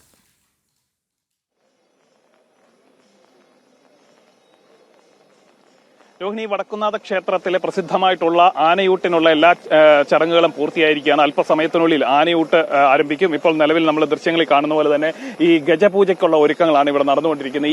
ഈ പന്തലിനുള്ളിലാണ് ഈ വടക്കുംനാഥ ക്ഷേത്രത്തിലെ ഗജപൂജ നടക്കുന്നത്. ഈ ഗജപൂജയ്ക്കും ഒരു പ്രത്യേകതയുണ്ട്. എല്ലാ വർഷവും ഈ ക്ഷേത്രത്തിൽ ഗജപൂജ നടക്കാറില്ല. 4 വർഷത്തിലൊരിക്കലാണ് ഈ ഗജപൂജ നടക്കുന്നത്. അത് ഇക്കുറി കർക്കിടക മാസത്തിന്റെ ആരംഭത്തിൽ തന്നെ, ഒപ്പം തന്നെ ഈ ആനയൂട്ട് ദിവസവും കൂടി ഈ ഗജപൂജ വന്നു എന്നുള്ളതും ഒരു പ്രത്യേകതയാണ്. മറ്റൊരു പ്രധാനപ്പെട്ട കാര്യം, കോവിഡിന് ശേഷം ഗജപൂജ ഇവിടെ നടന്നിട്ടില്ല. അതായത് 4 വർഷത്തിലൊരിക്കൽ നടക്കുന്നു. അത് കോവിഡ് കാരണം അത് നടത്താൻ സാധിക്കാതെ പോയി. അത് ചടങ്ങുകളിൽ മാത്രം ഒതുക്കിയ ഒരു ഗജപൂജയായിരുന്നു. എന്നാൽ ഇക്കുറി അങ്ങനെയല്ല. വലിയ ആർഭാടകരമായിട്ട് ആനയൂട്ടിനോടൊപ്പം തന്നെ ഗജപൂജയും വടക്കുംനാഥ ക്ഷേത്രത്തിൽ നടക്കുന്നു. അതായത് 8 വർഷത്തിന് ശേഷം ആർഭാടമായിട്ട് നടക്കുന്ന ആദ്യത്തെ ഗജപൂജ എന്ന് വേണമെങ്കിൽ നമുക്ക് വിശേഷിപ്പിക്കാം. അതിനുള്ള എല്ലാ ചടങ്ങുകളും ഇവിടെ പുരോഗമിക്കുകയാണ്. അതായത് 68 ആനകൾ, അവസാനം കിട്ടുന്ന കണക്കുകൾ അനുസരിച്ച് 68 ആനകളാണ് ഈ വടക്കുംനാഥ ക്ഷേത്രത്തിലെ കർക്കിടക മാസത്തിലെ സുഖചികിത്സ തുടങ്ങുന്നതിന് മുന്നോടിയായിട്ടുള്ള ഈ ഒരു ആനയൂട്ടിൽ പങ്കെടുക്കുന്നത്. അതുപോലെ തന്നെ ഗജപൂജയിൽ 5 ആനകൾ വീതമാണ് ഈ ഗജപൂജയിൽ പങ്കാളിയാവുന്നത്. 5 പേർ വീതം വന്ന് ഈ പൂജയിൽ പങ്കാളിയായി തിരിച്ച് ആനയൂട്ടിന് വേണ്ടി മടങ്ങും എന്നാണ് നമ്മളോട് അറിയിച്ചിട്ടുള്ളത്. അതിന് ആദ്യത്തെ 5 ആനകളാണ് ഇപ്പോൾ നിലവിൽ ഗജപൂജ പൂർത്തിയാക്കി പുറത്തേക്ക് വരുന്നത്. ഇതിനുശേഷമാണ് ഈ ക്ഷേത്രത്തിന് പടിഞ്ഞാറ് ഭാഗത്തായിട്ട് പ്രത്യേകം തയ്യാറാക്കിയിട്ടുള്ള പന്തലിൽ ഈ ആനകൾ നിരക്കും. അവിടെ വെച്ചായിരിക്കും ഇവർക്ക് ആനയൂട്ട് നടത്തുക. തിരുവമ്പാടി, അതായത് എറണാകുളം ശിവകുമാറാണ് ഇതിലെ പ്രധാനി. എറണാകുളം ശിവകുമാർ, അതേപോലെ തന്നെ പുതുപ്പള്ളി കേശവൻ, പാമ്പാടി സുന്ദരൻ, പുതുപ്പള്ളി സാധു, പാറമേക്കാവ് കാശിനാഥൻ അടക്കമുള്ള പ്രമുഖരായിട്ടുള്ള, അതായത് നിരവധി ആരാധകരുള്ള ആനകളും ഈ ആനയൂട്ടിൽ പങ്കെടുക്കുന്നുണ്ട്. ഒപ്പം തന്നെ തിരുവമ്പാടി ലക്ഷ്മിക്കുട്ടി, പൂത്തൃക്കോവിൽ സാവിത്രി ഉൾപ്പെടെയുള്ള പിടിയാനകളും ഈ ഇതിൽ പങ്കാളിയാവുന്നുണ്ട്. അതായത് 9 പിടിയാനകളാണ് ഇതിലുള്ളത്. 68 ആനകളിൽ 9 പിടിയാനകളും ഈ ചടങ്ങിൽ പങ്കാളിയാവുന്നുണ്ട്. രോഹിണി. സനു, അതോടൊപ്പം ഈ ആനയൂട്ടൽ ചടങ്ങ് കാണുന്നതിനായി നിരവധി പേരാണല്ലോ അവിടെ എത്തിച്ചേർന്നുകൊണ്ടിരിക്കുന്നത്. വിശിഷ്ട വ്യക്തിത്വങ്ങൾ ആരെങ്കിലുമൊക്കെ ഇന്ന് എത്തുന്നുണ്ടോ?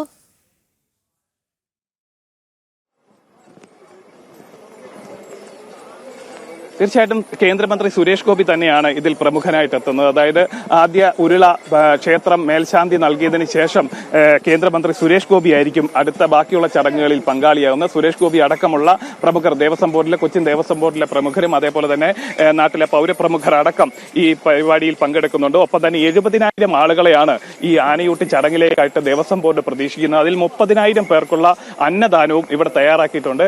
ഈ ആനയൂട്ടിന് മുന്നോടിയായിട്ട് രാവിലെ തന്നെ പുലർച്ചെ തന്നെ അഷ്ടദ്രവ്യ ഗണപതി ഹോമം ക്ഷേത്രത്തിൽ നടന്നിരുന്നു. 12,008 നാളികേരം ഉപയോഗിച്ചുകൊണ്ടുള്ള ഒരു ഗണപതി ഹോമമാണ് ക്ഷേത്രത്തിന്റെ പടിഞ്ഞാറേ നടയിൽ പ്രത്യേകം തയ്യാറാക്കിയിട്ടുള്ള ഹോമകുണ്ടത്തിൽ നടന്നത്. അത് പൂർത്തിയായിരിക്കുകയാണ്. ആ ഹോമത്തിന്റെ ചടങ്ങുകളെല്ലാം പൂർത്തിയായി.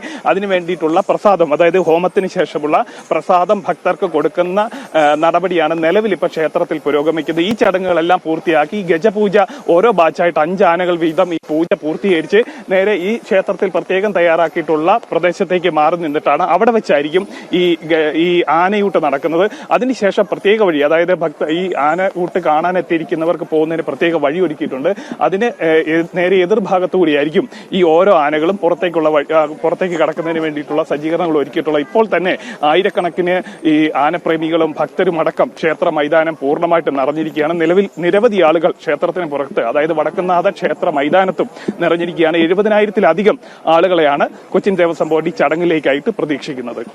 സാനു, അതോടൊപ്പം ഈ ആനയൂട്ടിൽ 65-ലധികം ആനകളാണല്ലോ ആനയൂട്ടിൽ പങ്കെടുക്കുന്നത്. നേരത്തെ സാനു പറഞ്ഞതുപോലെ 5 പേരടങ്ങുന്ന ബാച്ചിന്റെ ഗജപൂജയാണ് നടക്കുന്നത്. അതിനുശേഷം ഈ ആനകളെല്ലാം ഒരുമിച്ച് തന്നെയാണോ ആ ഗ്രൗണ്ടിൽ ഇങ്ങനെ മൈതാനത്ത് നിരത്തി നിർത്തി ആനയൂട്ടൽ ചടങ്ങ് നടത്തുന്നത്? എല്ലാം ഒരേ ക്രമത്തിൽ തന്നെ ആയിരിക്കുമോ?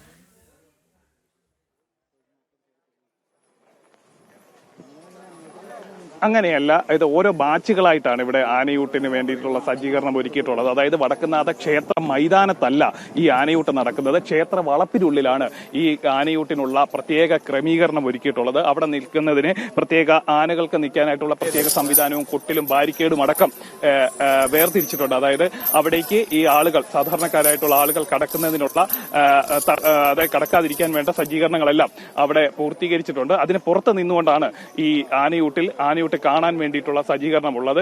അവിടെയാണ് ഇതിനു വേണ്ടിയിട്ടുള്ള സംവിധാനങ്ങളെല്ലാം ഒരുക്കിയിട്ടുള്ളത്. ഒപ്പം തന്നെ ഓരോ ആനകളും, അതായത് ക്ഷേത്രത്തിന് അഭിമുഖമായിട്ടാണ് ഈ ആനകളെല്ലാം നിരക്കുന്നത്. ഈ ഗജപൂജ പൂർത്തിയാക്കിയതിനു ശേഷം അവിടേക്ക് എത്തുന്ന ആനകൾ ക്ഷേത്രത്തിന് അഭിമുഖമായിട്ട് നിന്നുകൊണ്ടാണ് ഈ ഒരു ചടങ്ങിൽ പങ്കാളിയാവുന്നത്. 68 ആനകളാണ് ഇതിൽ പങ്കെടുക്കുന്നത്. അതുകൊണ്ട് തന്നെ ഓരോ ബാച്ചുകളായിട്ട് തിരിച്ചുകൊണ്ടായിരിക്കും ഈ ചടങ്ങ് നടക്കുക. കാരണം എല്ലാ ആനകൾക്കും ഒരേപോലെ നിന്ന് ഈ ചടങ്ങിൽ പങ്കെടുക്കാനായിട്ട്, അല്ലെങ്കിൽ ഒരേ രീതിയിൽ ഈ ക്ഷേത്ര മതിൽക്കെട്ടിനുള്ളിൽ നിൽക്കാനുള്ള അസൗകര്യമുണ്ട്. അതുകൊണ്ട് ഓരോ ബാച്ചുകളായിട്ടായിരിക്കും ഇവിടെ നിൽക്കുക. അവിടെ, അതായത് ക്ഷേത്രത്തിനെ വണങ്ങിയതിനു ശേഷം ഓരോ ആനകളായിട്ട് ഇപ്പോൾ നമ്മൾ ഈ ദൃശ്യങ്ങളിൽ കാണുന്ന പോലെ തന്നെ ഈ ഗജപൂജയിൽ പങ്കെടുക്കാൻ വേണ്ടി എത്തുന്നു. ഈ 5 ആനകൾ വീതമായിരിക്കും ഈ ഗജപൂജയിൽ പങ്കാളിയാവുന്നതിന് വേണ്ടി എത്തുന്നത്. അതിനുശേഷമായിരിക്കും ഈ ആനയൂട്ട് നടക്കുന്ന പ്രദേശത്തേക്ക് ആനകൾ എത്തുക. സാനു, നമുക്കറിയാം ചരിത്ര പ്രസിദ്ധമാണ് ആനയൂട്ട്. അതുകൊണ്ട് തന്നെ ധാരാളം പേരാണ് എത്തിച്ചേർന്നുകൊണ്ടിരിക്കുന്നത്. 70,000-ത്തോളം ആൾക്കാരെയാണ് ദേവസ്വം ബോർഡ് പ്രതീക്ഷിക്കുന്നതും. ജില്ലയ്ക്ക് പുറത്തു നിന്നുള്ളവരും ധാരാളം പേർ ഈ കാഴ്ച കാണുന്നതിനായി എത്തിച്ചേർന്നിട്ടുണ്ടോ?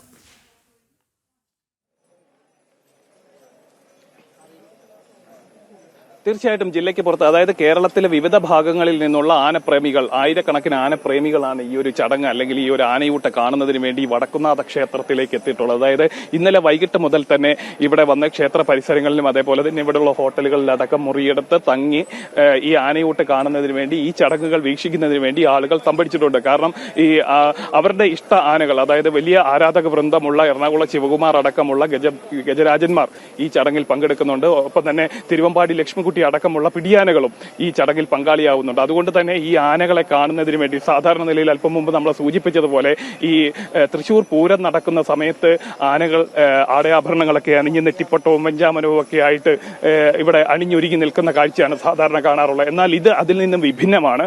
കാരണം ആനയൂട്ടിൽ പങ്കെടുക്കുന്ന ആനകൾക്ക് നെറ്റിപ്പട്ടവോ മറ്റ് അലങ്കാര വസ്തുക്കളോ ഒന്നും ഉണ്ടാവില്ല. അവർ സാധാരണ നിലയിൽ വന്നിട്ട് ആണ് ഈ ചടങ്ങിൽ പങ്കാളികളാകുന്നത്. അത്തരത്തിൽ ഈ കരിവീരന്മാരെ കാണുന്നതിന് വേണ്ടിയിട്ട് ആയിരക്കണക്കിന് ആളുകൾ നേരത്തെ കാലേക്കൂട്ടി തന്നെ ഈ ക്ഷേത്രത്തിലേക്ക് എത്തിയിരുന്നു. നിരവധി ആളുകളാണ് ഇപ്പോൾ ഈ അമ്പലത്തിന്റെ, അതല്ലെങ്കിൽ വടക്കുംനാഥ ക്ഷേത്രത്തിന്റെ വിവിധ ഭാഗങ്ങളിലായിട്ട് നിലയുറപ്പിച്ചിട്ടുള്ളത്. ഇപ്പം നമ്മൾ കാണുന്ന ദൃശ്യങ്ങൾ ഗജപൂജ നടക്കുന്ന പ്രദേശത്തെയാണ്. ഇതിന് തൊട്ട് സമീപത്ത് തന്നെയാണ് ഈ ആനയൂട്ട് നടക്കുന്നതും. അവിടെയും ഇതിനോടകം തന്നെ ആളുകൾ അതായത് ആനപ്രേമികൾ വന്ന് നിറഞ്ഞിരിക്കുന്ന കാഴ്ചയാണ് കാണാൻ സാധിക്കുന്നത്. 10 മണിയോടുകൂടി ഈ ചടങ്ങുകൾ ഏകദേശം അവസാനിക്കും. 11 മണിയോടുകൂടി പൂർണ്ണമായിട്ടും ഇത് അവസാനിക്കുകയും തുടർന്ന് അന്നദാന വിതരണം നടക്കുമെന്നാണ് നമ്മൾ ക്ഷേത്ര ക്ഷേത്രം ഭാരവാഹികളും അതേപോലെ തന്നെ കൊച്ചിൻ ദേവസ്വം ബോർഡും അറിയിച്ചിട്ടുള്ളത്. രോഹിണി. ശരി സാനു, ചരിത്രപ്രസിദ്ധമായ തൃശൂർ വടക്കുംനാഥ ക്ഷേത്രത്തിലെ ആനയൂട്ടാണ് ഇന്ന് പുലർച്ചെ അഷ്ടദ്രവ്യ ഗണപതി ഹോമത്തോടുകൂടി ചടങ്ങുകൾക്ക് തുടക്കമായി. 65-ലധികം ആനകളാണ് ആനയൂട്ടലിൽ പങ്കെടുക്കുന്നത്. 70,000-ലധികം ആളുകളെയാണ് ആനയൂട്ട് ചടങ്ങിലേക്ക് ദേവസ്വം ബോർഡ് പ്രതീക്ഷിക്കുന്നതും. ചടങ്ങിൽ പങ്കെടുക്കാൻ എത്തുന്നവർക്ക് അന്നദാനവും ക്ഷേത്രത്തിൽ ഒരുക്കിയിട്ടുണ്ട്. സാനു കെ സജീവാണ് തത്സമയ വിവരങ്ങൾ നൽകിയത്. ഉത്തമ മനുഷ്യന്റെയും മാതൃകാ ഭരണാധികാരിയുടെയും ഉദാത്ത മാതൃകകൾ മനുഷ്യ മനസ്സുകളിൽ പ്രതിഷ്ഠിക്കുന്ന അനശ്വര കൃതിയാണ് രാമായണമെന്ന് Bengal governor doctor C V Ananda Bose. സനാതന പാരമ്പര്യത്തിൽ നിന്ന് ഊർജം ഉൾക്കൊണ്ട് മനുഷ്യ മനസ്സിലെ ഇരുട്ടും സമൂഹത്തിലെ അധർമ്മവും അകറ്റി നീതിബോധവും ധർമ്മനിഷ്ഠയുമുള്ള സമൂഹരചനയ്ക്ക് രാമായണ മാസാചരണം ഉപയുക്തമാകുമെന്ന് ആശംസാ സന്ദേശത്തിൽ ആനന്ദബോസ് പ്രത്യാശിച്ചു.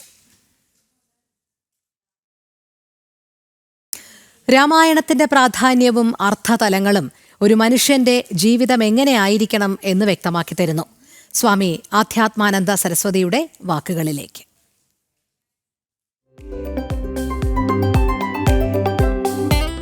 ശ്രീരാമ രാമ രാമ ശ്രീരാമചന്ദ്ര ജയ ശ്രീരാമ രാമ രാമ ശ്രീരാമഭദ്ര ജയ ശ്രീരാമ രാമ രാമ സീതാഭിരാമ രാമ ശ്രീരാമ രാമ രാമ ലോകാഭിരാമ ജയ. ഹരി ഓം. മലയാള നാട് കർക്കിടക മാസത്തിൽ അധ്യാത്മരാമായണം കിളിപ്പാട്ട് വായിക്കുന്നു. ഈ ഒരു സംസ്കാരം അതിൻ്റെ പഴമ കൊണ്ടും അതുപോലെ തന്നെ അതിൻ്റെ പ്രത്യേകതകൾ കൊണ്ടും വളരെ ശുഭാവഹമാണ്. കാലം പുരോഗമിക്കുമ്പോൾ പലതരത്തിലുള്ള ഭയങ്ങളും ആശങ്കകളും പരിഭ്രമങ്ങളും ഒക്കെ നിലവിൽ വരുന്നുണ്ട്. ഈ സമയത്ത് ജീവിതത്തിൻ്റെ നാൽക്കവലയിൽ രാമൻ്റെ പാത പിന്തുടരണമോ രാവണൻ്റെ പാത പിന്തുടരണമോ എന്ന ചോദ്യം ഉണ്ടാവുമ്പോൾ എന്താണ് രാമൻ്റെ പാത എന്നറിയുന്നത് രാവണ പാതയെ നിരാകരിക്കാൻ സഹായകമാകും. രാമായണ പാരായണത്തിൻ്റെ ഗുണവിശേഷങ്ങൾ കുട്ടികളിലേക്കും യുവജനങ്ങളിലേക്കും എത്തിക്കാൻ പ്രത്യേകം ശ്രദ്ധിക്കണം എന്ന് എല്ലാ പ്രേക്ഷകരോടും അഭ്യർത്ഥിച്ചു കൊള്ളട്ടെ. കാരണം ഇന്ന് കുട്ടികളുടെ ലോകം വളരെ വിചിത്രമായിക്കൊണ്ടിരിക്കുകയാണ്. യുവജനതയെ ആകർഷിക്കുന്നത് വളരെ അശുഭകരങ്ങളായ ആവേശങ്ങളും താല്പര്യങ്ങളുമാണ്. അവരൊരു തെറ്റല്ല, അവർക്ക് ശരിയിൽ നിന്ന് ശരിയിലേക്ക് പുരോഗമിക്കാനുള്ള ശരിയായ വഴി കാണിച്ചു കൊടുക്കേണ്ടതുണ്ട്. ആ വിഷയത്തിൽ ചർച്ചകൾ സജീവമാക്കുന്നതിന് രാമായണത്തെ ഉപാധിയാക്കിയാൽ വളരെ നന്നായിരിക്കും. അതിന് പ്രത്യേകം ഈ വർഷത്തെ കർക്കിടക മാസത്തിലെ രാമായണ പാരായണങ്ങൾ സഹായിക്കുമാറാകട്ടെ എന്ന് ആശംസിച്ചുകൊണ്ട് എല്ലാവർക്കും ഒരിക്കൽ കൂടി രാമായണ മാസ ആശംസകൾ. ഹരി ഓം. ഇന്നലകൾ ഇന്ന് powered by hotel Chitra, pure vegetarian, Marthandam, Kanyakumari, Nagercoil. Karkidaka മാസപ്പുലരിയിൽ സജീവമായി കോട്ടയത്തെ നാലമ്പലങ്ങൾ. ദക്ഷിണ കേരളത്തിൽ നിന്നുള്ളവരാണ് രാമപുരത്തെ ക്ഷേത്രങ്ങളിലേക്ക് എത്തുന്നത്. വിപുലമായ ക്രമീകരണങ്ങളാണ് ക്ഷേത്രത്തിൽ ഒരുക്കിയിട്ടുള്ളത്. രാമപുരം ശ്രീരാമസ്വാമി ക്ഷേത്രത്തിൽ നിന്ന് മിഥുൻ അയ്യപ്പൻ തയ്യാറാക്കിയ റിപ്പോർട്ട്. തീർച്ചയായും പഞ്ഞമാസമായ കർക്കിടകത്തെ പോലും പുണ്യമാസമാക്കി മാറ്റുന്ന രാമായണ മാസക്കാലമാണ്. കോട്ടയത്തെ നാലമ്പലങ്ങളെ സംബന്ധിച്ചിടത്തോളം വളരെ സവിശേഷമായ പ്രാധാന്യമുണ്ട്. മറ്റ് ക്ഷേത്രങ്ങളെ സംബന്ധിച്ച്, പ്രത്യേകിച്ച് മറ്റ് ക്ഷേത്രങ്ങളിൽ നിന്ന് വ്യത്യസ്തമായി തൊട്ടടുത്ത് തന്നെ 4 ദശരഥപുത്രന്മാരുടെയും ക്ഷേത്ര സങ്കേതങ്ങൾ ഉൾക്കൊള്ളുന്ന ഒരിടമാണ് ഈ രാമപുരം ഗ്രാമം എന്നുള്ളതാണ് ഏറ്റവും പ്രധാനപ്പെട്ട കാര്യം. ഇവിടേക്ക് രാവിലെ മുതൽ തന്നെ ഭക്തജനങ്ങൾ ഇങ്ങനെ എത്തിക്കൊണ്ടിരിക്കുകയാണ്, സജീവമായിരിക്കുകയാണ്. കർക്കിടക മാസം 1-ാം തീയതി ഈ നാലമ്പലങ്ങളെല്ലാം തന്നെ വളരെ സജീവമായിരിക്കുന്നു. നിരവധി ഭക്തജനങ്ങൾ ഇപ്പോൾ ക്ഷേത്രത്തിലേക്ക് എത്തിക്കൊണ്ടിരിക്കുകയാണ്. ഞാനിപ്പോൾ നിൽക്കുന്നത് രാമപുരം ശ്രീരാമസ്വാമി ക്ഷേത്രത്തിലാണ്. ഒപ്പം തന്നെ കൂടപ്പുരം ലക്ഷ്മണസ്വാമി ക്ഷേത്രം, അതുപോലെ തന്നെ അമ്മനകര ഭരതസ്വാമി ക്ഷേത്രം, മേതിരി ശത്രുഘ്നസ്വാമി ക്ഷേത്രം, ഇങ്ങനെ ഈ 4 ക്ഷേത്രങ്ങളാണ് നാലമ്പല ക്ഷേത്രങ്ങളായി അറിയപ്പെടുന്നത്. ഈ 3 കിലോമീറ്ററിനുള്ളിൽ തന്നെ ഈ ക്ഷേത്രങ്ങൾ സ്ഥിതി ചെയ്യുന്നു. അവിടെ ദർശനം നടത്തി ഉച്ചപൂജയ്ക്ക് മുമ്പ് തന്നെ തിരിച്ച് ശ്രീരാമസ്വാമിയെ ഒരിക്കൽ കൂടി കണ്ട് ഈ ഒരു നാലമ്പല ദർശനം പൂർത്തിയാക്കാൻ സാധിക്കും എന്നുള്ളതാണ് കോട്ടയത്തെ നാലമ്പലങ്ങളുടെ ഏറ്റവും വലിയ പ്രത്യേകത. ഈ നാലമ്പല ദർശനം എന്ന് പറയുന്നത് തന്നെ ഒരു തവണ രാമായണം പാരായണം ചെയ്യുന്നതിന് തുല്യമാണ് ഈ നാലമ്പല ദർശനം നടത്തുന്നത് എന്നാണ് വിശ്വാസം. അതുകൊണ്ട് തന്നെ നിരവധി ഭക്തജനങ്ങൾ ഈ തെക്കൻ കേരളത്തിലെ ഭക്തജനങ്ങൾ ആശ്രയിക്കുന്ന ഈ നാലമ്പല ദർശനങ്ങളിലൊന്നാണ് ഈ കോട്ടയത്തെ നാലമ്പലം. ഇവിടേക്ക് അതിൻ്റെ സജ്ജീകരണങ്ങളെല്ലാം തന്നെ നേരത്തെ തന്നെ പൂർത്തിയാക്കിയതായി ഈ നാലമ്പല തീർത്ഥയാത്ര ഭാരവാഹികളെല്ലാം അറിയിച്ചിരുന്നു. നമ്മോടൊപ്പം ഇപ്പോൾ നാലമ്പല തീർത്ഥയാത്രയുടെ സമിതിയുടെ പ്രസിഡന്റും അതുപോലെ തന്നെ ഈ രാമപുരം ക്ഷേത്രത്തിന്റെ ആ ഒരു ട്രസ്റ്റിയും കൂടിയായിട്ടുള്ള ശ്രീ ബുദ്ധൻ നമ്മോടൊപ്പം ചേരുകയാണ്. നമസ്കാരം. ഇന്ന് ഏറ്റവും പുണ്യമായിട്ടുള്ള ഒരു ദിവസമാണ്. ഭക്തജനങ്ങൾ ഇങ്ങനെ എത്തിക്കൊണ്ടിരിക്കുന്നു. എവിടം വരെയായി ഒരുക്കങ്ങൾ, എന്തൊക്കെ സജ്ജീകരണങ്ങളാണ്?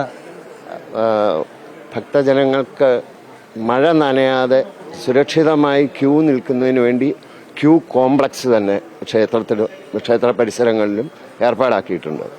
പിന്നെ യഥാവിധി കഴിക്കുന്ന എല്ലാ വഴിപാടുകൾക്കും വേണ്ട ക്രമീകരണങ്ങൾ, വഴിപാടുകൾ അങ്ങോട്ട് തിരിച്ചു കൊടുക്കുന്നതിനും വഴിപാട് രസീത് എഴുതിക്കുന്നതിനും ഉള്ള ഫ്രണ്ട് ആൻഡ് ബാക്ക് ഓഫീസ് എല്ലാം കൃത്യമായി അറേഞ്ച് ചെയ്തിട്ടുണ്ട്. യാത്രാ സൗകര്യങ്ങൾക്കായി പതിവുള്ള ബസ്സുകളെ കൂടാതെ സ്പെഷ്യൽ ബസ്സുകളും KSRTCയുടെ സ്പെഷ്യൽ സർവീസുകളും ഈ വർഷം കൂടുതലായി ഓടിക്കുന്നുണ്ട്. അപ്പോൾ എല്ലാ സൗകര്യങ്ങളും ഭക്തജനങ്ങൾക്ക് മാക്സിമം സൗകര്യങ്ങൾ, ദർശന സൗകര്യം ഏർപ്പാടാക്കുക എന്നുള്ളതാണ് ഞങ്ങളുടെ കർത്തവ്യം. അത് പതിവ് പോലെ ഞങ്ങൾക്ക് ഇത്തവണയും ചെയ്യാൻ സാധിക്കുന്നു എന്നാണ് വിശ്വസിക്കുന്നത്.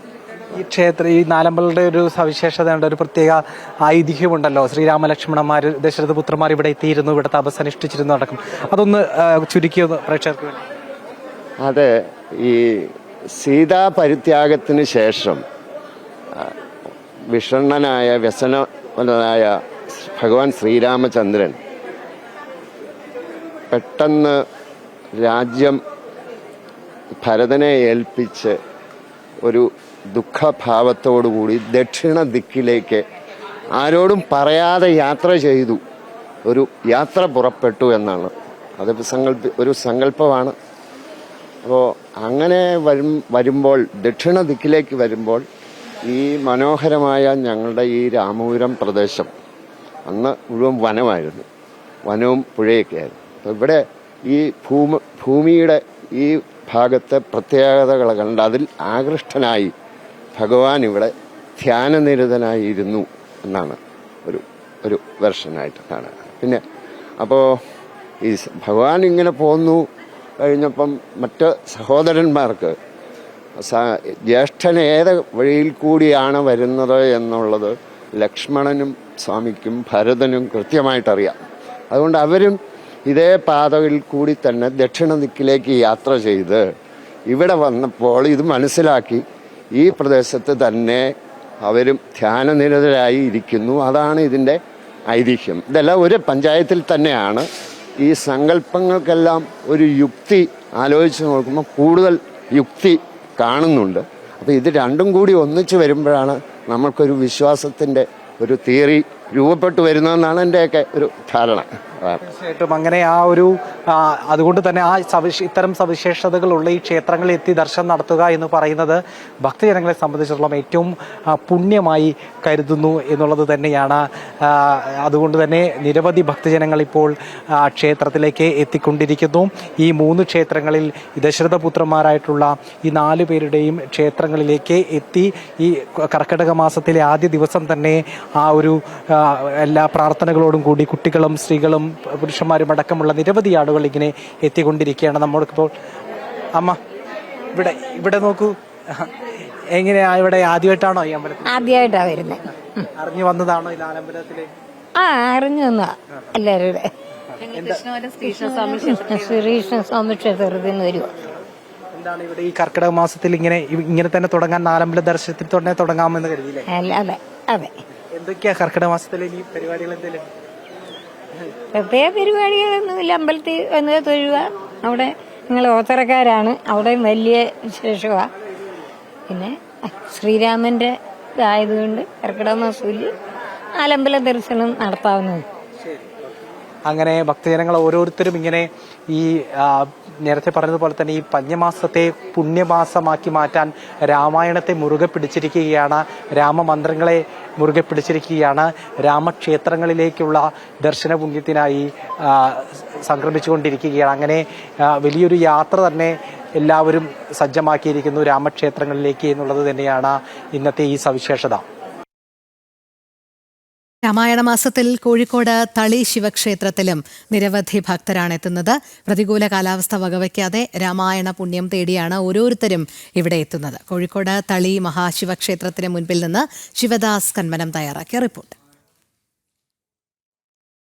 ഞാനിപ്പോൾ നിൽക്കുന്നത് കോഴിക്കോട്ടെ പ്രശസ്തമായ ഒരു ക്ഷേത്രത്തിന് മുൻപിലാണ്. തളി മഹാശിവക്ഷേത്രത്തിന് മുൻപിലാണ്. ഇവിടെ രാമായണ മാസം ആരംഭിച്ചപ്പോൾ തന്നെ നിരവധി ഭക്തരാണ് ഈ ക്ഷേത്രത്തിലേക്ക് എത്തിക്കൊണ്ടിരിക്കുന്നത്. പ്രതികൂല കാലാവസ്ഥ ഉണ്ട് എങ്കിൽ പോലും അതെല്ലാം തന്നെ തരണം ചെയ്ത് നിരവധി ഭക്തർ ഇന്നത്തെ ഈ ഒരു ദിവസത്തിൻ്റെ പ്രത്യേകത കൊണ്ട് തന്നെ രാവിലെ മുതൽ തന്നെ ഈ ക്ഷേത്രങ്ങളിലേക്ക് എത്തിക്കൊണ്ടിരിക്കുന്നുണ്ട്. ഇങ്ങനെ ഓരോ ക്ഷേത്രങ്ങളിലേക്കും നിരവധി ഭക്തരാണ് ഈ രാമായണ മാസ ആരംഭത്തിൽ തന്നെ എത്തിക്കൊണ്ടിരിക്കുന്നത്. പ്രത്യേകിച്ച് രാമായണം എന്ന് പറയുമ്പോൾ രാമനിലേക്കുള്ള ഒരു യാത്ര കൂടിയാണ്. അതുകൊണ്ട് തന്നെ നിരവധി ഭക്തർ ഇവിടെ എത്തിയിട്ടുണ്ട്. നമുക്ക് അവരോട് തന്നെ ഈ രാമായണത്തിൻ്റെ പ്രത്യേകതകളൊക്കെ തന്നെ ചോദിച്ചറിയാം.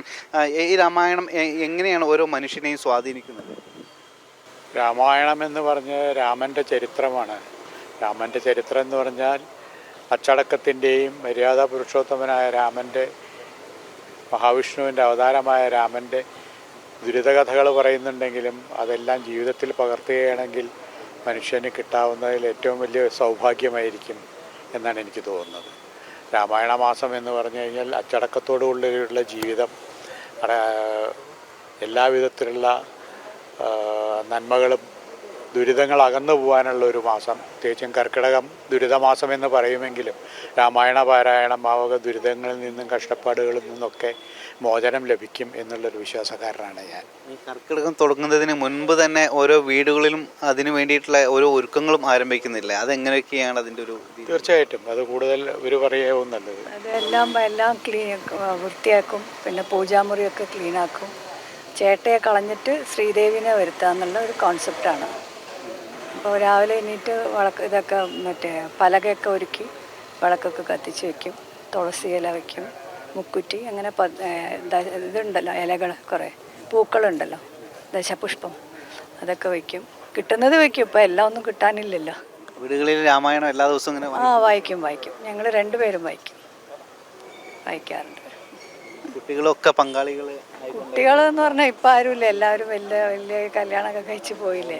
ഓരോ വീടുകളിലും ഇപ്പോൾ ഇതുപോലൊക്കെ ചെയ്യുമ്പോൾ എല്ലാ കുട്ടികളും ആ വീട്ടിലെ ഫാമിലി ഒന്നടങ്കം ഇങ്ങനെ പങ്കാളികളായിട്ടല്ലേ ഈ ഒരു രാമായണ മാസത്തിൽ സജീവമായിട്ട് ഇതിൻ്റെ ഭാഗമാകുന്നത്? അതെ. എല്ലാവരും ഇരിക്കും. ചെറിയ കുട്ടികളൊക്കെ വിളിച്ചിരുത്തും. അങ്ങനെയൊക്കെ ചെയ്യാറുണ്ട്.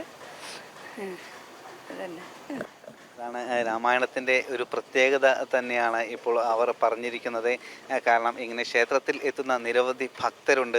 ഇങ്ങനെ മനസ്സിൽ രാമനെ ആവാഹിച്ചുകൊണ്ട് ആ രാമൻ്റെ എല്ലാ ചൈതന്യങ്ങളെയും ആവാഹിച്ചുകൊണ്ട് അവർ ഈ ഒരു മാസത്തിൽ അത് സ്വന്തം ജീവിതത്തിൽ പകർത്താൻ, രാമൻ ചെയ്ത നല്ല കാര്യങ്ങളും അങ്ങനെയുള്ള ഈ രാമായണത്തിൽ പറഞ്ഞിട്ടുള്ള എല്ലാം സ്വന്തം ജീവിതത്തിൽ പകർത്തുന്നതിന് വേണ്ടിയിട്ടുള്ള ഒരു കാലം കൂടിയാണ്.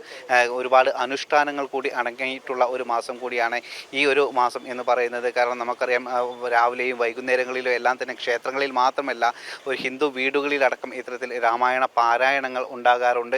അങ്ങനെ വളരെ മഹത്തായ ഒരു മാസം കൂടിയാണ് രാമായണ മാസം. അതുതന്നെയാണ് നമുക്ക് ഈ ഒരു ക്ഷേത്രങ്ങളിലൊക്കെ നമുക്ക് കാണാൻ കഴിയുന്നത്. നിരവധി ഭക്തർ ഈ രാമായണ മാസത്തിൽ ക്ഷേത്രങ്ങളിൽ എത്തുന്നുണ്ട്. രാമായണ മാസത്തിൻ്റെ പുണ്യങ്ങൾ തേടി ഈ ക്ഷേത്രത്തിൽ എത്തുന്നുണ്ട്. എന്തായാലും രാമായണ പാരായണം ഓരോ വീടുകളിലും നടക്കുന്നു. അവർ ആ പുണ്യം മനസ്സിനുള്ളിൽ ആവാഹിച്ചുകൊണ്ട് അത്തരത്തിലുള്ള ഈ ഒരു രാമായണ മാസത്തെ വരവേൽക്കുന്ന ഒരു കാഴ്ചയാണ് നമുക്ക് എങ്ങും കാണാൻ കഴിയുന്നത്. സംസ്ഥാനത്ത് ഇന്ന് ശക്തമായ മഴയ്ക്ക് സാധ്യത. 4 ജില്ലകളിൽ ഇന്ന് ഓറഞ്ച് അലേർട്ട്. കാസർഗോഡ്, കണ്ണൂർ, വയനാട്, കോഴിക്കോട് എന്നീ ജില്ലകളിലാണ് ഓറഞ്ച് അലേർട്ട് ഉള്ളത്. 6 ജില്ലകളിൽ യെല്ലോ അലേർട്ടുമുണ്ട്. മണിക്കൂറിൽ 40 കിലോമീറ്റർ വരെ വേഗത്തിൽ ശക്തമായ കാറ്റിനും സാധ്യത. ശ്രീനന്ദ ചേരുന്നു. ശ്രീനന്ദ, മഴ മുന്നറിയിപ്പുകൾ എങ്ങനെയാണ്?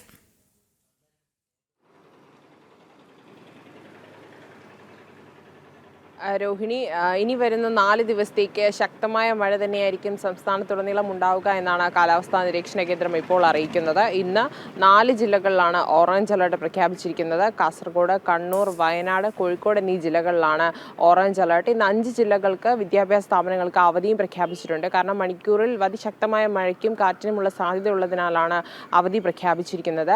മറ്റ് 6 ജില്ലകളിലും ഇന്ന് യെല്ലോ അലർട്ടാണ്. ആലപ്പുഴ, എറണാകുളം, ഇടുക്കി, തൃശൂർ, പാലക്കാട് എന്നീ ജില്ലകളിലാണ് യെല്ലോ അലർട്ട് പ്രഖ്യാപിച്ചിരിക്കുന്നത്. മലയോര മേഖലയിൽ പ്രത്യേക ജാഗ്രതാ നിർദ്ദേശങ്ങളൊക്കെ തന്നെ നൽകിയിട്ടുണ്ട്. തീരപ്രദേശവാസികളോടും അതുപോലെ തന്നെ മത്സ്യബന്ധനത്തിന് പോകുന്നവർക്ക് വിലക്കും ഏർപ്പെടുത്തിയിട്ടുണ്ട്. പടിഞ്ഞാറൻ കാറ്റ് ശക്തമായതാണ് ഇത്രയും ഒരു മഴയ്ക്ക് ഇത്രയും വലിയൊരു മഴയ്ക്ക് സാധ്യതയുണ്ടായതെന്നാണ് കാലാവസ്ഥാ വകുപ്പ് ഇപ്പോൾ അറിയിക്കുന്നത്.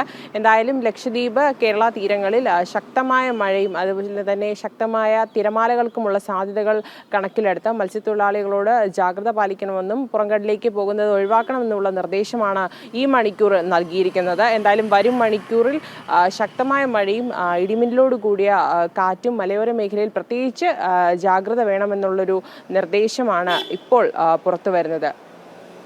ശരി, സംസ്ഥാനത്ത് ശക്തമായ മഴ മുന്നറിയിപ്പുകൾ തന്നെയാണ് വരും ദിവസങ്ങളിലുമുള്ളത്. ശ്രീനന്ദയാണ് വിവരങ്ങൾ നൽകിയത്. പേരിനെ ചൊല്ലിയുള്ള വിവാദങ്ങൾക്ക് വിരാമമിട്ട് സുരേഷ് ഗോപി ചിത്രം Janaki V versus state of Kerala ഇന്ന് തിയേറ്ററുകളിലേക്ക്. ചിത്രത്തിന്റെ ട്രെയിലർ തന്നെ ട്രെൻഡിംഗ് ആയി മാറിയിരുന്നു. തൃശൂർ രാഗം തിയേറ്ററിൽ ചിത്രം കാണാൻ സുരേഷ് ഗോപിയും എത്തും. അഡ്വാൻസ് ബുക്കിംഗ് നേരത്തെ തന്നെ ആരംഭിച്ചിരുന്നു. കാർത്തിക് ക്രിയേഷൻസുമായി സഹകരിച്ച് കോസ്മോസ് എന്റർടൈൻമെന്റ് ആണ് ചിത്രം നിർമ്മിക്കുന്നത്. സുരേഷ് ഗോപി ഡേവിഡ് ആബേൽ ഡൊണോവൻ എന്ന വക്കീൽ കഥാപാത്രമായി എത്തുന്ന ചിത്രത്തിൽ അനുപമ പരമേശ്വരൻ, ദിവ്യ പിള്ള, ശ്രുതി രാമചന്ദ്രൻ എന്നിവരാണ് മറ്റ് പ്രധാന താരങ്ങൾ. സുരേഷ് ഗോപിയുടെ 253ാമത് ചിത്രമായി എത്തുന്ന Janaki versus state of Kerala Malayalam, Tamil, Telugu, Hindi ഭാഷകളിലാണ് ആഗോള റിലീസായി എത്തുന്നത്.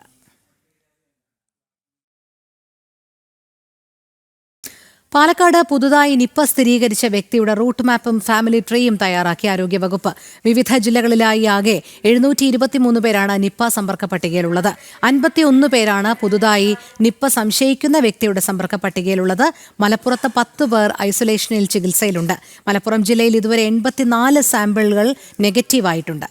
പാലക്കാട് 7 പേർ ഐസൊലേഷനിൽ ചികിത്സയിലാണ്. സംസ്ഥാനത്താകെ 38 പേർ ഹൈറിസ്ക് കാറ്റഗറിയിലും 142 പേർ ഹൈറിസ്ക് വിഭാഗത്തിലും നിരീക്ഷണത്തിലാണ്. അരുൺ ആലത്തൂർ ചേരുന്നു. അരുൺ, സംസ്ഥാനത്തെ നിപ്പ ഭീതിയിൽ എന്തെല്ലാം ജാഗ്രതയാണ് നിലവിൽ ആരോഗ്യവകുപ്പ് സ്വീകരിച്ചിരിക്കുന്നത്? പ്രധാനമായിട്ടും കഴിഞ്ഞ ദിവസമാണ് സംസ്ഥാനത്ത് വീണ്ടും ഒരാൾക്ക് കൂടി നിപ്പ സ്ഥിരീകരിച്ചത്. പാലക്കാട് നിപ്പ ബാധിച്ച് മരിച്ച 57-കാരനായ വ്യക്തിയുടെ മകനായി 32-കാരനാണ് നിപ്പ സ്ഥിരീകരിച്ചത്.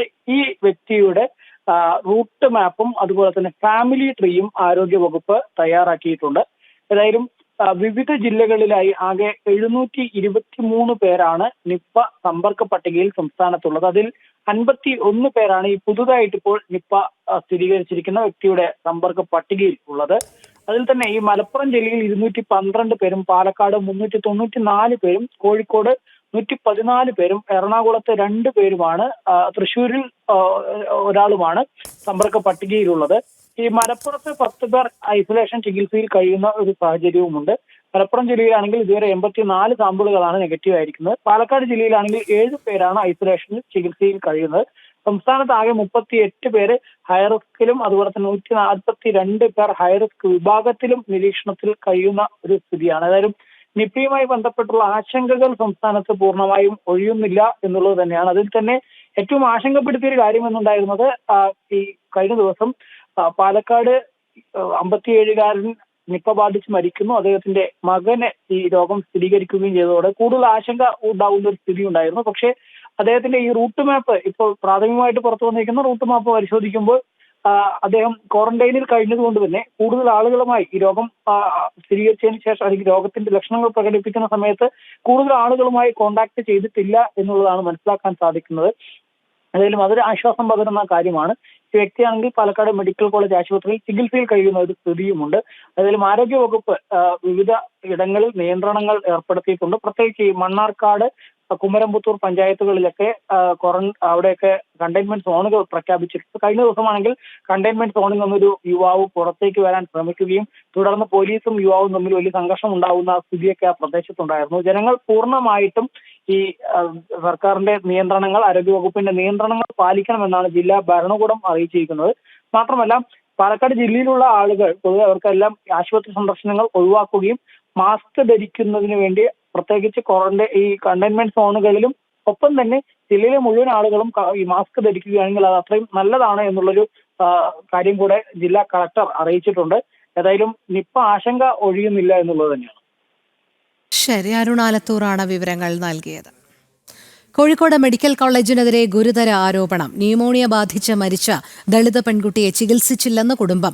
മലപ്പുറം മക്കക്കാട് സ്വദേശി സുരേഷിന്റെ ഓട്ടിസം ബാധിച്ച മകളാണ് മരിച്ചത്. മെഡിക്കൽ കോളേജിൽ ചികിത്സ തേടിയെങ്കിലും വെന്റിലേറ്റർ സൗകര്യമില്ലെന്ന് പറഞ്ഞ് മടക്കി അയച്ചു. ഡോക്ടർമാർ തിരിഞ്ഞു നോക്കിയില്ലെന്നും ആരോപണം. മെഡിക്കൽ കോളേജിലെ ദുരവസ്ഥ ചൂണ്ടിക്കാണിച്ച് കുടുംബം ആരോഗ്യമന്ത്രിക്ക് പരാതി നൽകി. കുട്ടിയുടെ മാതാപിതാക്കൾ സംസാരിക്കുന്ന ഫോൺ സംഭാഷണം പുറത്തു വന്നിട്ടുണ്ട്. നമുക്ക് അതിലേക്ക് ആദ്യം പോകാം. അതിനുശേഷം വിവരങ്ങളുമായി ശിവദാസ് ചേരുന്നുണ്ട്. ആദ്യം ആ സംഭാഷണത്തിലേക്ക്. ഞാൻ കുട്ടീൻ്റെ അമ്മയാണ്. എങ്ങനെയെങ്കിലും ഞങ്ങൾക്ക് ഞങ്ങളെ മോളെ ഇവിടുന്ന് ഇറക്കി തരണം. ഇവിടുന്ന് ബില്ല് കഴിഞ്ഞിട്ട് ഞങ്ങൾക്ക് താങ്ങാവുന്നതിലപ്പുറമായിട്ട് വേറെ ഹോസ്പിറ്റലിൽ കൊണ്ടുപോയാണ്ട് അവളെ ചികിത്സിക്കാനാണ് ഞങ്ങളെ തീരുമാനം.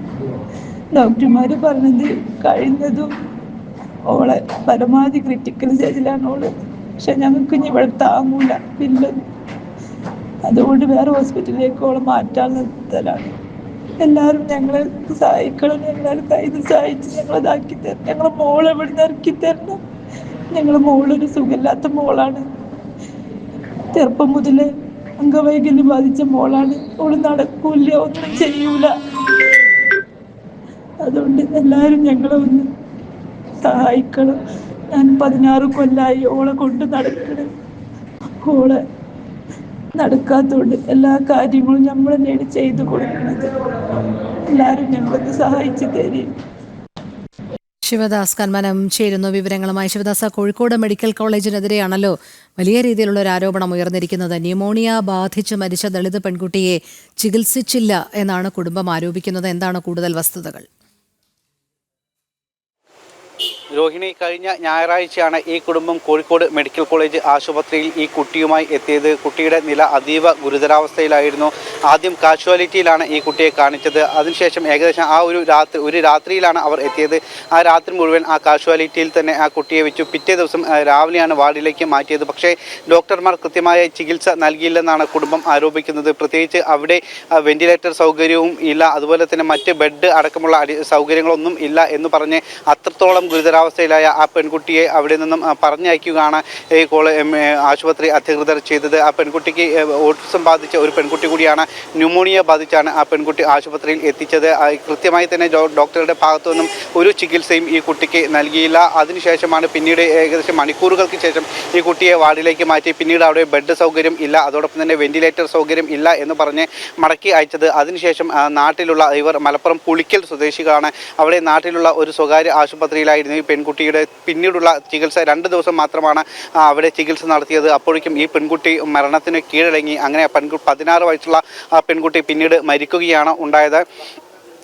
ഈ പെൺകുട്ടിക്ക് ഓട്ടിസം കൂടി ബാധിച്ചിട്ടുണ്ട്. ആദ്യം തുടക്കത്തിൽ ഒരു ചെറിയ പനി മാത്രമാണ് ഈ സമയത്ത് ഉണ്ടായിരുന്നത്. പിന്നീട് അത് കൂടി അതിനുശേഷമാണ് കൊണ്ടോട്ടിയിലെ ഒരു സ്വകാര്യ ആശുപത്രിയിൽ അവർ എത്തിച്ചു. അവിടെയുള്ള ഡോക്ടറുടെ നിർദ്ദേശപ്രകാരമായിരുന്നു കോഴിക്കോട് മെഡിക്കൽ കോളേജ് ആശുപത്രിയിലേക്ക് എത്തിച്ചത്. പക്ഷേ കോഴിക്കോട് മെഡിക്കൽ കോളേജ് ആശുപത്രിയിൽ എത്തിച്ചപ്പോൾ അവർക്ക് വലിയ രീതിയിലുള്ള കടുത്ത ഒരു അവഗണനയാണ് അവിടെ നിന്നും നേരിട്ടത്. ദുരനുഭവമാണ് അവർക്കുണ്ടായത്. ഒരു സാധാരണ കുടുംബമാണ്, നിർധന കുടുംബമാണ്. ഈ സ്വകാര്യ ആശുപത്രിയിൽ പോയാൽ വലിയൊരു ചിലവ് ഈ ചികിത്സയ്ക്ക് വേണ്ടി വരും. ഈ 2 ദിവസം ഈ മെഡിക്കൽ കോളേജിൽ നിന്നും പറഞ്ഞയച്ചതിന് ശേഷം 2 ദിവസം അവർ സ്വകാര്യ ആശുപത്രിയിൽ ചികിത്സ തേടി.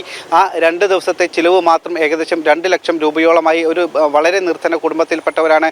അതുകൊണ്ട് തന്നെയാണ് അവർ മെഡിക്കൽ കോളേജ് പോലുള്ള ഒരു സർക്കാർ ആശുപത്രിയെ സമീപിച്ചത്. പക്ഷേ അവിടെ നിന്നും കൃത്യമായ ഒരു ചികിത്സ അവർക്ക് ലഭിച്ചില്ല. പ്രത്യേകിച്ച് വെറും 16 വയസ്സ് മാത്രം പ്രായമുള്ള ഒരു പെൺകുട്ടി കൂടിയാണ് ഇത്. പക്ഷേ എന്നിട്ട് പോലും കൃത്യമായ ഒരു ചികിത്സ നൽകാൻ കോഴിക്കോട് മെഡിക്കൽ കോളേജ് കോളേജ് ആശുപത്രിയിലെ ഡോക്ടർമാരോ അവിടുത്തെ സംവിധാനങ്ങളോ ഒന്നും തന്നെ ഇവർക്ക് അനുകൂലമായി ഉണ്ടായിരുന്നില്ല എന്നുള്ളതാണ് ഏറ്റവും പ്രധാനപ്പെട്ട ഗൗരവമായ ഒരു കാര്യം.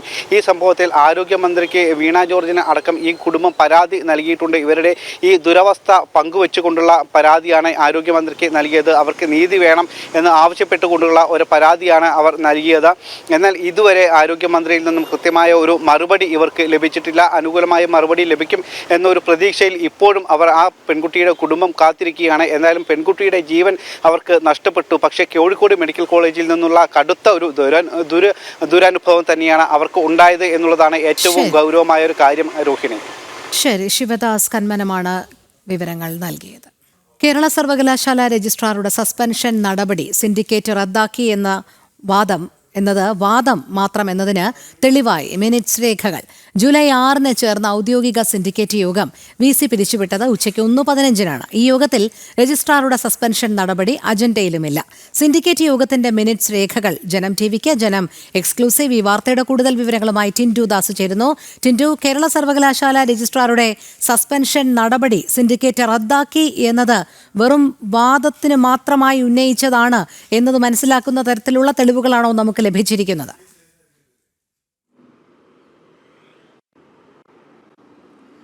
തീർച്ചയായിട്ടും രോഹിണി, ജൂലൈ 6 ഈ വിവാദമായിട്ടുള്ള സിൻഡിക്കേറ്റ് യോഗം ചേരുന്നത്. അതിലെ അധ്യക്ഷൻ എന്ന് പറയുന്നത് ആ സമയത്ത് VC ആയിരുന്ന സിസ തോമസ് ആയിരുന്നു.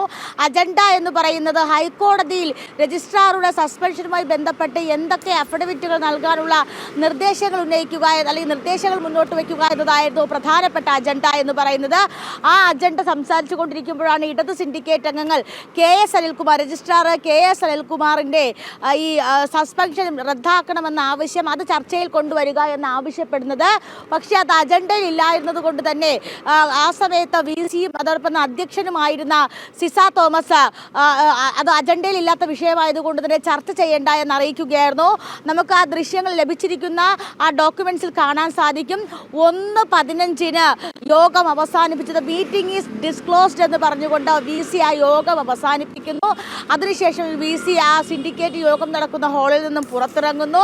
തുടർന്ന് ഗവർണർ നോമിനേറ്റ് ചെയ്ത 2 സിൻഡിക്കേറ്റ് അംഗങ്ങളും അതോടൊപ്പം തന്നെ മറ്റ് 2 സിൻഡിക്കേറ്റ് അംഗങ്ങളും കൂടി ആ യോഗം വിട്ട് പുറത്തിറങ്ങുന്നു. പിന്നീട് ആ സിൻഡിക്കേറ്റ് യോഗം നടക്കുന്ന ഹാളിനകത്തുണ്ടായിരുന്നത് ഇടത് സിൻഡിക്കേറ്റ് അംഗങ്ങൾ. അതിനുശേഷം അവിടുത്തെ മുതിർന്ന ശരി ടിൻഡു, കേരള സർവകലാശാല രജിസ്ട്രാറുടെ സസ്പെൻഷൻ നടപടി സിൻഡിക്കേറ്റ് റദ്ദാക്കി എന്നത് വാദം മാത്രം എന്നതിന് തെളിവായി മിനിറ്റ്സ് രേഖകൾ. ടിൻഡു ദാസാണ് വിവരങ്ങൾ നൽകിയത്.